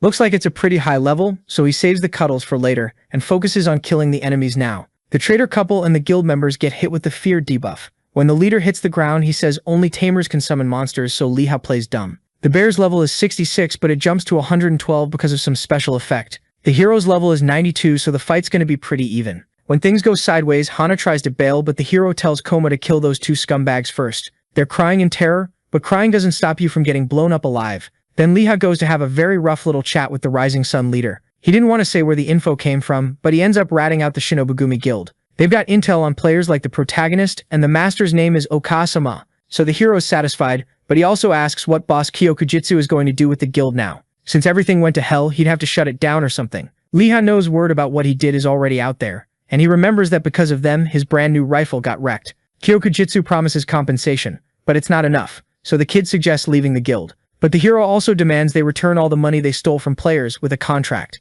And just because they think the deal sucks, he throws in a few more solid beatdowns on those Rising Sun assholes. In the end, violence makes everything work out, and the system announces the guild war is over and declares Sunset Bandits the winners. Even after getting his ass kicked, Kyokujitsu says he'll get revenge. So the hero suggests the planning director just make his own guild. He says the next guild doesn't have to be Kyokujitsu's, so the guy gets hyped about the idea and takes off running with a teleport scroll. So the boss goes after him, leaving only the main character with the little teddy bear, which just hugs Koma and celebrates the win. In Texas, in the United States, a guy at a gun shop tells an older man he's watching some gameplay. He sees the main character going crazy with a musket. Super accurate, even if the shots are slow. Anyway, at 9:30 he clocks out and refuses to work an extra half hour for free. So they say goodbye and the guy takes a small gun with him too. At the same time, at the mansion of the Ice and Fire Mage sisters, the blue-haired one tells the other to take a look, because the main character beat the Rising Sun Guild. Ha-Wing keeps telling people to move because she can't believe Leiha is the Cloud Mage. On top of that, he's the guild master of the Sunset Bandits, and you can see it in the videos. Ha-Wing asks how many enemies he took down and freaks out when she sees it's 500, because the guy powered up insanely fast. It's not like she doesn't want him back in the guild, but now he actually looks strong enough. So Ha-Wing tells her sister she's not against it, but she says it in a way that makes it sound like she's totally into him. Either way, with both of them agreeing, the next step is trying to recruit Leiha. When the main character logs back into the game, he gets a ton of positive messages, like people asking to join his guild. 873 messages, everything about what just happened. The original plan was just to use the needle rifle until he got Beth's weapon, but now he ended up taking a huge loss. Even so, Leiha earns the achievement, Impartial Judge, plus Hate the Sin Not the Sinner, and Victory in the Guild War. Just that gave him 35 stat points, and then there was also Battlefield Avatar with 16 more. For defeating 500 enemies, he got his first A-rank achievement. Anyway, he puts 20 points into intelligence and the rest into dexterity. Then he starts thinking maybe he's a genius, and since he's planning to visit the academy, he's already expecting the old man to praise him. Leiha heads to the cabin with a smile, but notices someone else is there. The person talks like they're an ally, but the hero has no idea who it is. They talk about some third person, who's probably the main character, but the person says they're not going to help a rival. Then he goes on saying it wasn't hard to figure out, and that he only needs to talk about it because Leiha's already hearing everything. The moment they run into each other, the main character yells and bolts. He greets the director, apologizing for butting in. But when the person looks at the hero's weapon, he's even more sure he doesn't need to help. So he says he'll come back later, and the old man says he'll be waiting. Getting straight to the point, No Brown says he's heard the latest news. The hero says he still hasn't passed Elizabeth's test, but asks who that person was, and the old man says it was the so-called sleeping child. After that talk, Leiha runs after the guy because he needs to speak with him. But he doesn't even have to search, because the kid is waiting up in a tree. Right away, the main character thinks the guy looks like he walked out of a cowboy movie. He also thinks Nero was looking for her boyfriend, but he drops it. Leiha apologizes for being nosy and asks if the guy is a musketeer. But the man notices Leiha still hasn't taken Elizabeth's test, and that his level is way too low. The way things are now, it wouldn't even be a fight, but it's not like the main character was trying to fight anyway. The man leaves after saying that, and the hero follows him, trying to be heard, but the musketeer kicks the tree and says that's how his test was done. Obviously the main character doesn't get it, but when he focuses on the word test, it clicks. Then the guy says he's known as Kid the Swift. He's the one who inherited No Brown's legacy, and the two of them really do look alike. His exam was shooting those leaves, but from only 2 meters away, which confuses the hero. At the very least, he had to shoot a bunch at once. Basically, 13 leaves would fall from the tree with one kick, and the old man told Kid to hit all of them before they touched the ground. It takes 3 seconds for the leaves to fall, so hitting 13 sounds completely insane. Kid isn't holding a musket, and the hero thinks that's weird, because he knows you can't store it in your inventory. But the kid says Lita already knows the answer, because he's made bombs before, since it still doesn't make sense. Again, just tell the kid to follow him. But before that, Lita asks why he's helping, and Kid admits he needs the driller's strength. He explains everything in this half-baked way that's hard to understand, but Lita manages to get that Kid is basically a tsundere. He's doing it because he needs help, but he's too embarrassed to just teach like a normal person. Anyway, the protagonist says he'll pass the test soon and become the driller. That makes Kid react even more weirdly, but they say goodbye with that kind of deal in place. Back at the cabin, the old man explains that Kid cleared the test in 3 days, so he had to hand over the muskets. Lita can't wrap his head around how that's possible, but before he leaves, No Brown tells the kid not to be so closed-minded, and the protagonist takes the advice. The hero is still confused, because for some reason the old man said muskets plural, like they were messing with him. Kid was the weirdest part since he wasn't even carrying a weapon, which is insane to Lita. But then the protagonist realizes he managed to put the musket into his inventory. A little later, the blacksmith Zig greets Lita and asks if he's going to mess with the drum again, but the hero hands him the thing cut in half. Zig thinks it'd be better to just buy a new one, but Lita suggests another idea, something he thinks could work if Zig trusts him. The two of them put on a whole show together. Considering how it turned out, they managed to make a musket that fit in a bag, and it was actually worth the money. After that, the hero also asks him to put holes in the drum so it can rotate. But Zig is humble about it, says he can't do that, and recommends finding a dwarf for the job. Dwarves are a race that works as blacksmiths and can make magical weapons, and they live in the huge Adamandir mountain range outside the kingdom of Fibiel. Alone in a forest, the protagonist reloads the weapon in 10 seconds. Everything seemed fine, so he tests it by shooting at a leaf, but he misses by a lot. It makes no sense because he's really close. He moves closer and shoots again, but even getting closer and closer, it still doesn't work until it finally does. But from a ridiculous distance of only 25 meters, Leah didn't realize it was going to be that bad. So since he's a sniper, he decides to save it for when some idiot comes in acting cocky. Kid must have passed the test with at least 4 of those reloads, but thinking about fighting with just those little pistols makes him curious about the kid's fighting style. Then out of nowhere, Nara shows up yelling, calling the hero's name. She scolds him for not messaging her when he got to the capital. She notices the new gear too, so Lee Hae explains everything that happened. But she mostly focuses on hyping up the viral video, and she also pulls out her new weapon to show him. Nara managed to break the seal on the magic sword, so now she can be as strong as a named NPC. Speaking of that, the hero says he's not going to stick with the guild, so she invites him to the Order of the Holy Knights. They're close enough, and she agrees to recommend him. The Order of the Holy Knights is one of the strongest groups in the kingdom of Fibiel, but even so, the hero refuses. He still doesn't think he's ready. About the weapon on his waist, Leah Hae is about to explain everything. All excited, but thinking it was kids, she gets furious. All the friendly vibes disappear, so the hero says he made the weapon himself. In reality, they'd only run into each other briefly at the academy, so things calm down. But the reason she got mad is because the two of them fought once a while back, and Nara lost. And the worst part is, it wasn't even close. She straight up got beaten in a duel against Kid. Lee Hae comes up with 1,000 it's okay excuses, but Nara was already a ranker, and it wasn't that long ago, so he can't believe it. The reason he's called the Sleeping Kid is because there are rumors he sleeps even in the game. A while ago when Kid got a new item, she found out the Rising Sun Guild wanted to steal it. 30 people went after him, but there isn't even a video of it, because it ended instantly. In the blink of an eye, all 30 guys who came to intimidate him got what they deserved, and Kid stayed sprawled out on the table without even getting up. The only thing that moved was the weapons under the table, and when he woke up, he still asked what had happened. That's how he got the nickname, because he hits targets fast even while sleeping. Nara explains that not everything is about levels, because the system handles the rest. It exposes rankers to predators and throws them at outsiders, who are strong in their own way no matter what. It's all about attributes, and you can raise them without grinding levels like getting rare achievements. And the hero knows that really well, because he's one of those people. From what the girl said, you can get an achievement by killing a ranker. That's why Middle-earth shows everyone's levels on the leaderboard. It pushes competition, and it's also why they never sell the insanely strong weapons they sometimes find.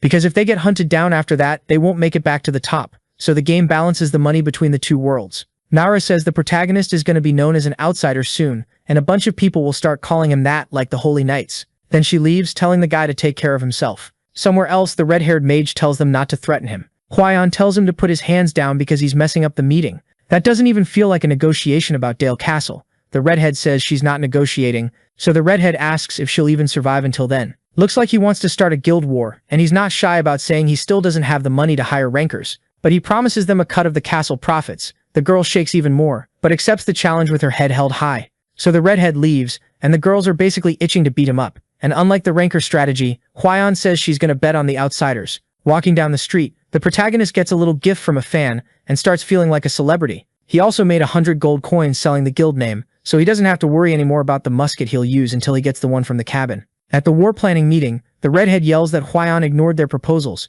Everyone's pissed at the rich girls. As for what they've invested in the castle, it's 21,850 gold so far, and they can't take it back because it was a donation. The people who dumped everything into it lose their minds, and the founding members realize there's no stopping the backlash. Even so, the redhead basically slams his fist down and says the solution is war. He already called the Draconic Knights and the Spark Guildmaster so they won't give up on their money. But people are scared of the Hwang Guild because of Hwajeon and Peiwu. Still, they can choose to try to get their money back, and if they pull it off, they'll have a treasure in their hands.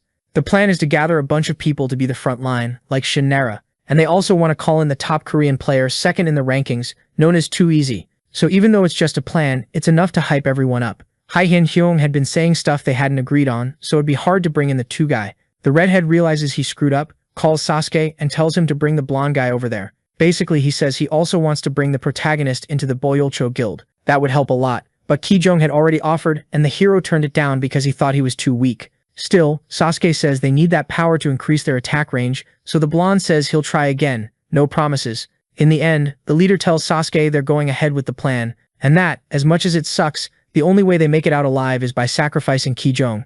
Back in the real world, the protagonist's mom went to work, and with the money he has now, he can finally eat better meals. The musket problem got solved too, so Lee Ha thinks about going hunting for some trolls, until he sees online rumors about a war between Chuhi Ohong and Byolcho. Looks like it had already been declared, and it was over the monopoly on Dale Castle, basically controlling access to the dungeons. Even an entry fee would bring in solid profit. The protagonist answers a call from the blonde guy saying he already knows and he's logging into the game. When they meet up, Lee Ha notices his friend changed his gear, and the blonde notices the hero's got a new musket. Then Kijong gets straight to it. Does the protagonist want to join the guild or not? He apologizes for asking in a situation like this and explains everything. But fighting those sisters is not something Lee Ha wants to risk. Kijong says this time the leader wants it too, so he doesn't need to feel bad. But before Lee Ha can answer, someone comes running out of a bush, and when they go after them, the blonde sees the enemy guild symbol, Hua Hong. There was a spy already gathering info, and unfortunately they couldn't catch them. Lee Ha thinks it's ridiculous, but still says he needs time to think about joining. The blonde thinks the war is a chance to get famous, but Lee Ha says what matters most is the losses.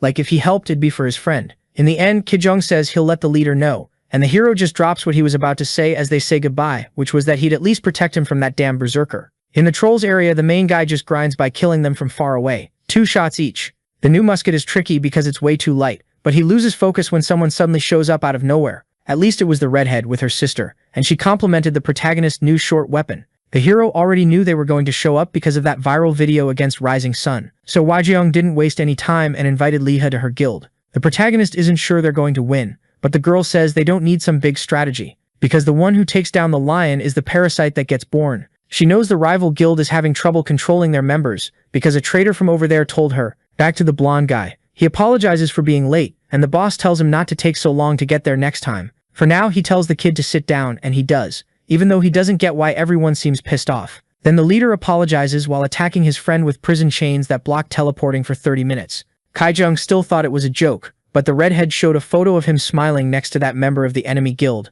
The blonde yells that he was following the guy, but Sasuke doesn't buy that someone who got caught smiling was following anyone.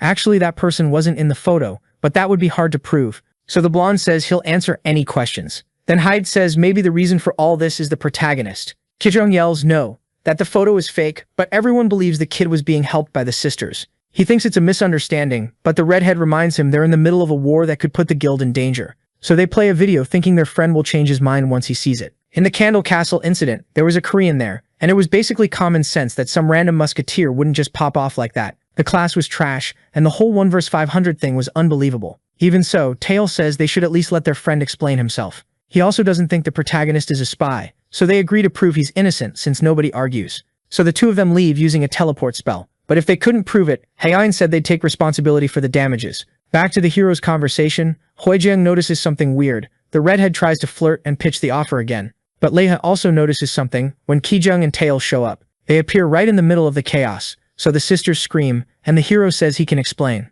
But even though he could, Hwajeong attacks first, so Tail uses his fire sword to block, shocking his buddy. Leha tells everyone to stop attacking and calm down, but once things pause, Tail leaves with Kijong and they teleport away, before the hero even gets a chance to talk. The hero regrets not saying he knew them, so when the redhead comes over, he asks where she got that information. Parasite meant there was a traitor, but she wouldn't say who, so the hero points his gun at her. He doesn't want this misunderstanding to happen, but Hwajeong couldn't care less about the drama, and since the protagonist keeps insisting he's the most important person, she says she doesn't even know. The person was completely covered up, and even if she was sure, it could have been a double agent. Plus, she wasn't trying to split the two of them up, so she gave them the option of both joining Hwajeong, where the hero would be the guild's sniper and her personal bodyguard. She offers 3,000 gold coins a year, or more with bonuses, which would let Leja afford the surgery in 4 years.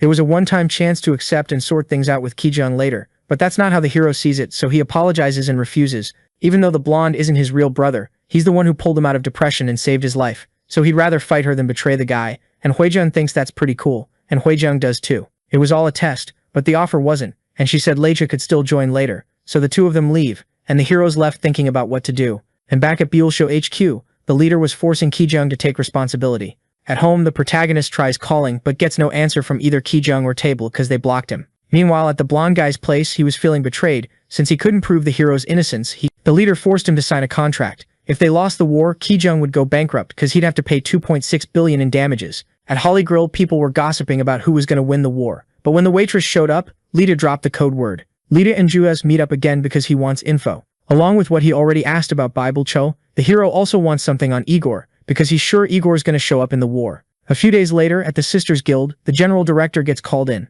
Jachung explains that Weijong is only the leader on paper, because the redhead is the one actually running things, and the meeting to share intel starts. First up, in the first battle, the enemy pushed in with a numbers advantage and attacked full force. That day they lost in under an hour. The hideouts were supposed to be secret, but Bible Cho somehow knew exactly how many people to send. They hit 9 hideouts at the same time. So to make sense of that, the girl brought someone in. She brought the famous outsider alchemist Crowley, the Mad Commander. He came because he heard Bible Cho was going to call Faust, so he wanted to fight him. The problem for Weijong is she has to keep rejecting him over and over. Anyway, the guy throws a potion on the ground and summons a bunch of blood golems, and they charge the enemy and wipe them out. That battle happens in Tygonus, and even then, on both sides, Wahong is still at a disadvantage, so they can't afford to lose again, and the meeting wraps up. From a distance, the protagonist thinks it's cool the sisters hired the alchemist, plus the yellow dragon, but he notices some people on the side wearing Wahong-style camo cloaks. The problem is there's no guild symbol, and they could be the ones who are spying in the capital. At first they figured something out from the crest, but the redhead didn't know Lita,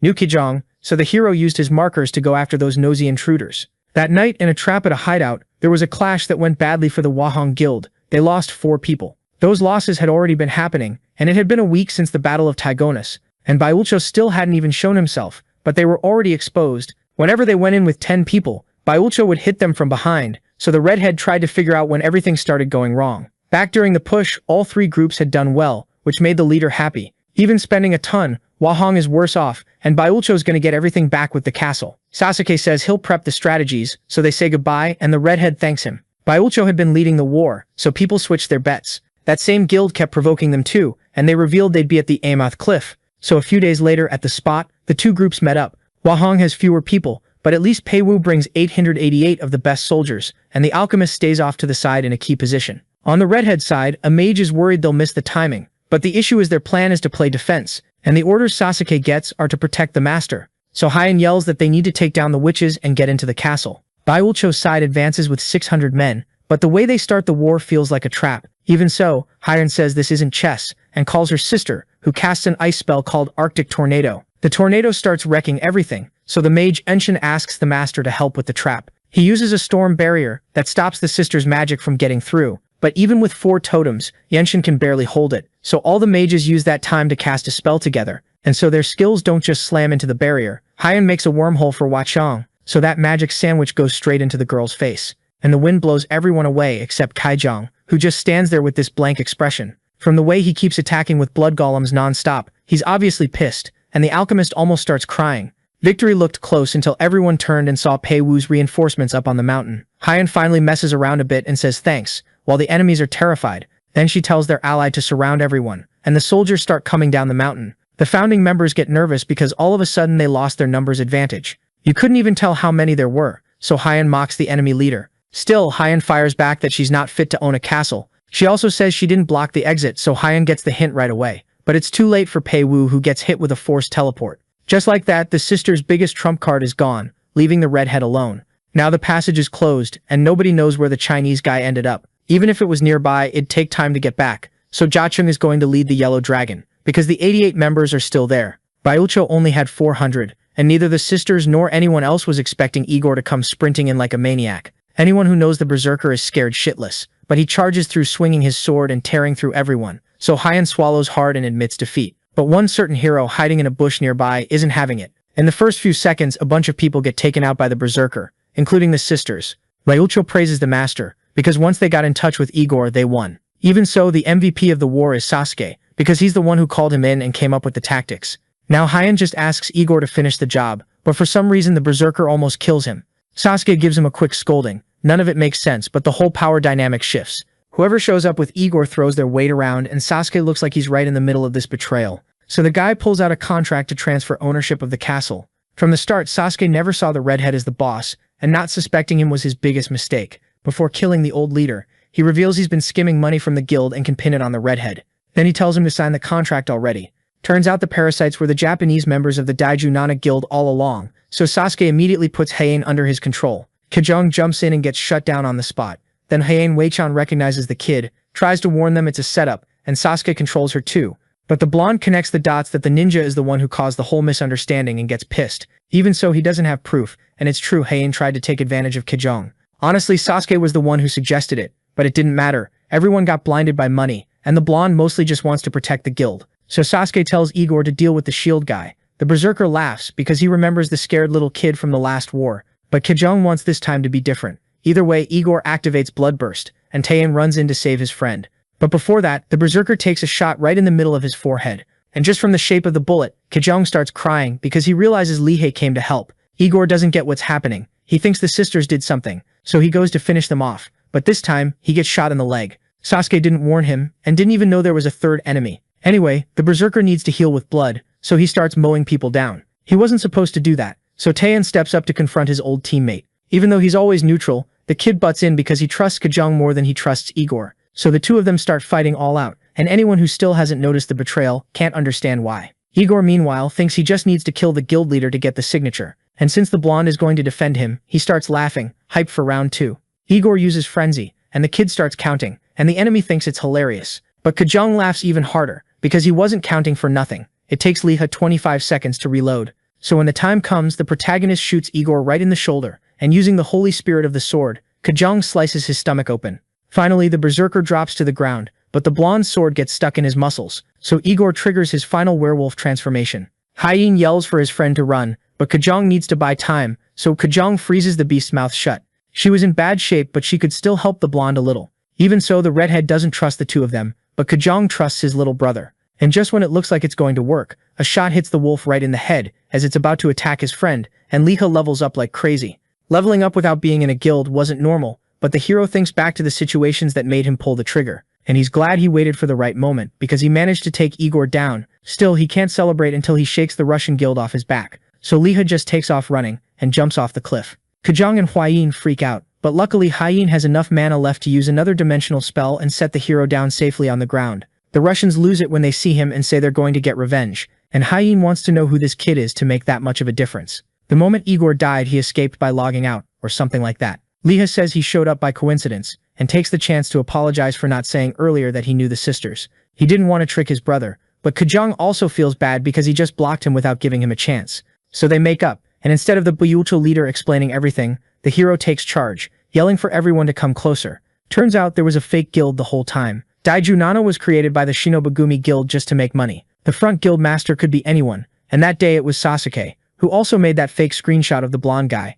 After weakening Baiucho and Huahong through the war, he called in the Tsar Guild, since they needed cash. Even so, Huahong asks why Lihua is getting involved to stop the war. The moment he hears that, a Draconic Knight gets pissed, because they were about to win, but the redhead explains that Peiwu is going to show up soon if he wants to keep going. Lihua meanwhile thinks it's better to just put an end to this whole guild war, but now Huahong is the one who gets mad, because she tried to negotiate a bunch of times. The problem is, Huahong didn't even know that, since he sent Sasuke to the conferences in his place, and Sasuke kept lying saying there was no deal. Because of that, the redhead agrees to take responsibility and leave the guild. But before that happens, the hero jumps in saying he's got a pretty good proposal. He looked into it and both sides had a lot to deal with, so Huahong could keep the castle, but hire Baiucho's allies instead of the Yellow Dragon. With the hero negotiating, the Draconic Knights Guild and the Sparkling Guild teamed up with Huahong. Huahong stepped down from the guild voluntarily, and handed the position to Kajong. He knew being leader would be tough, but the blonde guy was the only person everyone trusted. So he tore up that contract, decided he'd pay the war expenses himself, and go after Sasuke.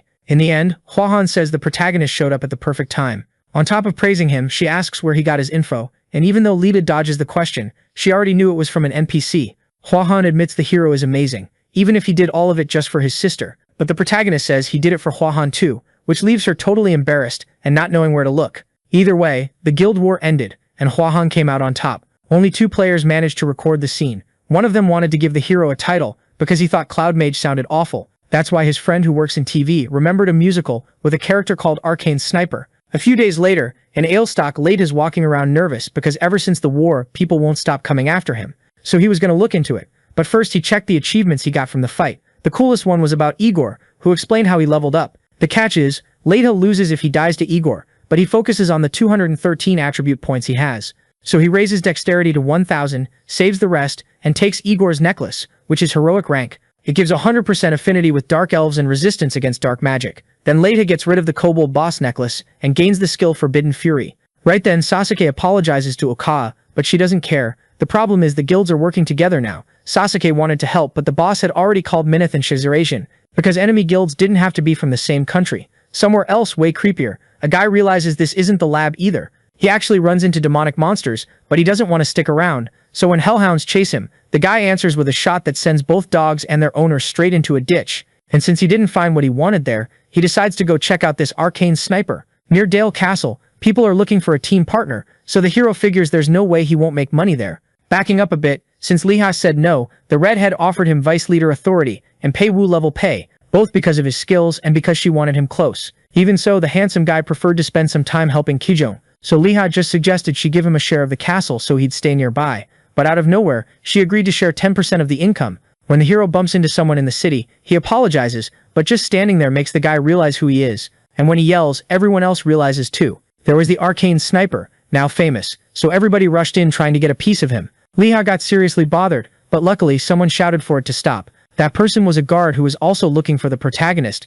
because he needed him, so he teleports him to another place. The protagonist ends up in a meeting with Jia Chung that feels more like an interrogation, and the old man even admits it is. But as the questions keep coming, Liha's patience runs out. They needed this because, without even knowing it, he was now part of the Ramlong group. And even though to Liha, it wouldn't be a bad thing to take down either of the two, saying that out loud went over badly with the old man. And it's kind of bad for the main guy, because he ran so he wouldn't get roasted. Huayan shows up with excuses, he ignores her, and she also asks if the kid only came to check out the sealed sewer dungeon. He brought ammo and potions and didn't want anyone getting in his way. But before that, Huayan hands the hero some really expensive items and just says she's giving them to him. No explanation. Anyway, they make it to the sealed sewer dungeon. The redhead is still scared. The protagonist will try to clear the place alone at his current level. But Liha goes in, and at least Huayan isn't worried, because she trusts him. Days later, the protagonist is still in the dungeon. Huayan Shong says the kid's seriously determined. And since the redhead looks worried, the old man starts teasing her, until she loses it. Truth is, Huayan knows the hero has the right stats because her sister found out. Anyway, they finish the donations for the cities of Armios and Rehedes,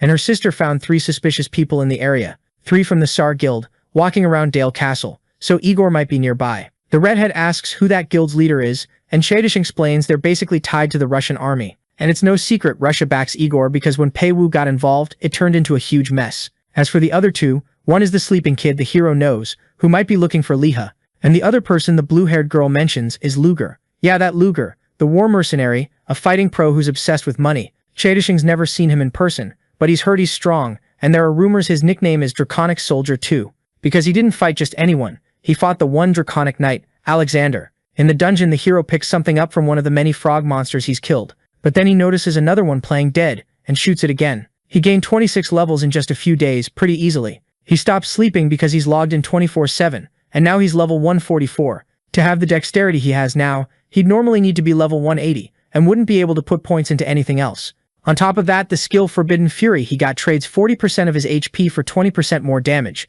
so putting points into health is basically a waste. Instead, Liwa keeps boosting strength and dexterity until he stops because he gets a message from Kid. Liwa answers, but again the kid doesn't explain anything properly, so the hero has to run over and figure out what's going on. On the south side of the castle, Liwa yells out but Kid tells him to shut up. Then he sends his location, and when the protagonist gets there, he freaks out because Kid shows up basically half dead. The hero tries to give him a potion, but the kid says he needs to go to the temple because he's been cursed. The wound looks like a black hole, which to the protagonist can only have been made by the piercer. The current piercer is Luger, and he's coming, so the hero forms a party with Kid, but there's no time, because Luger drops down from a portal in the sky, looking like he's not here to talk. Kid tells the hero to shoot immediately and not even think about negotiating, but the hero gets pissed because nobody explained anything earlier. Still, Luger stays sharp because he knows that to beat Kid, you have to be strong. From 250 meters away, the hero thinks he's got the shot, but suddenly he panics and dives. He felt like if he pulled the trigger, he'd die first.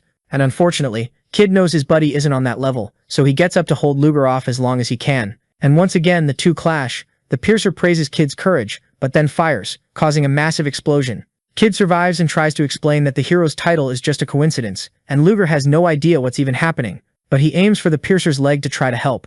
Kid yells for him to shoot, and suddenly the hero disappears, so Luger confirms he's the arcane sniper. The problem is Luger aims lower than the protagonist does, so Luger yells for his friend not to move. Luckily, Kid listens and avoids getting hit. Luger saw this at the Officer Academy, but somehow Luger adapted a tank for Middle-earth. It didn't explode right away because it's a bar with a delayed fuse. So knowing that, the hero runs to Kid and activates the ring's protective barrier. They both make it out okay, but even the barrier cracks. Compared to that, the bronze golem's attack couldn't even crack it. Even though he's alive, Kid's vision is all blurry, so the hero is going to have to escape while carrying him. Leela sets him down and focuses on watching the enemy, who's aiming at him too. With the two of them there, the hero activates the soul link, making his teddy bear show up in monster form. Luger realizes it's not the arcane bullet, so he just shoots the thing. He knows the hero did it to block his view, but figures he's also hiding in the smoke. Problem is, the protagonist fires anyway and hits his leg. Every time he shoots that big gun, he braces with his legs, so now he can't anymore. Leela takes the chance to get out of there with Kid. He managed to land a shot even with all that smoke, so Luger found it really interesting.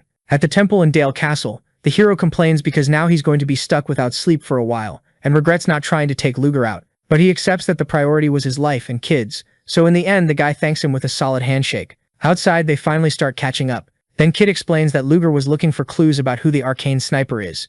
He says it's a crazy coincidence, but there's some truth to it. He doesn't know if it's an achievement or a title, but whoever has it can shoot an arcane bullet. Looks like that achievement can be taken by killing someone else, so Luger came to try to take it from Lipa. Anyway, Kid asks the hero to keep following the legacy, but to be careful when he becomes a musketeer, because they can see each other on the map. Then switching topics, the hero thanks him because he got a clue from Luger. And switching again, he asks to see Kid's musket. Of course, only after apologizing a whole lot to Koma. So the video ends here. If you don't want to miss the next part, activate the notification bell, and see you next time on Tob's channel.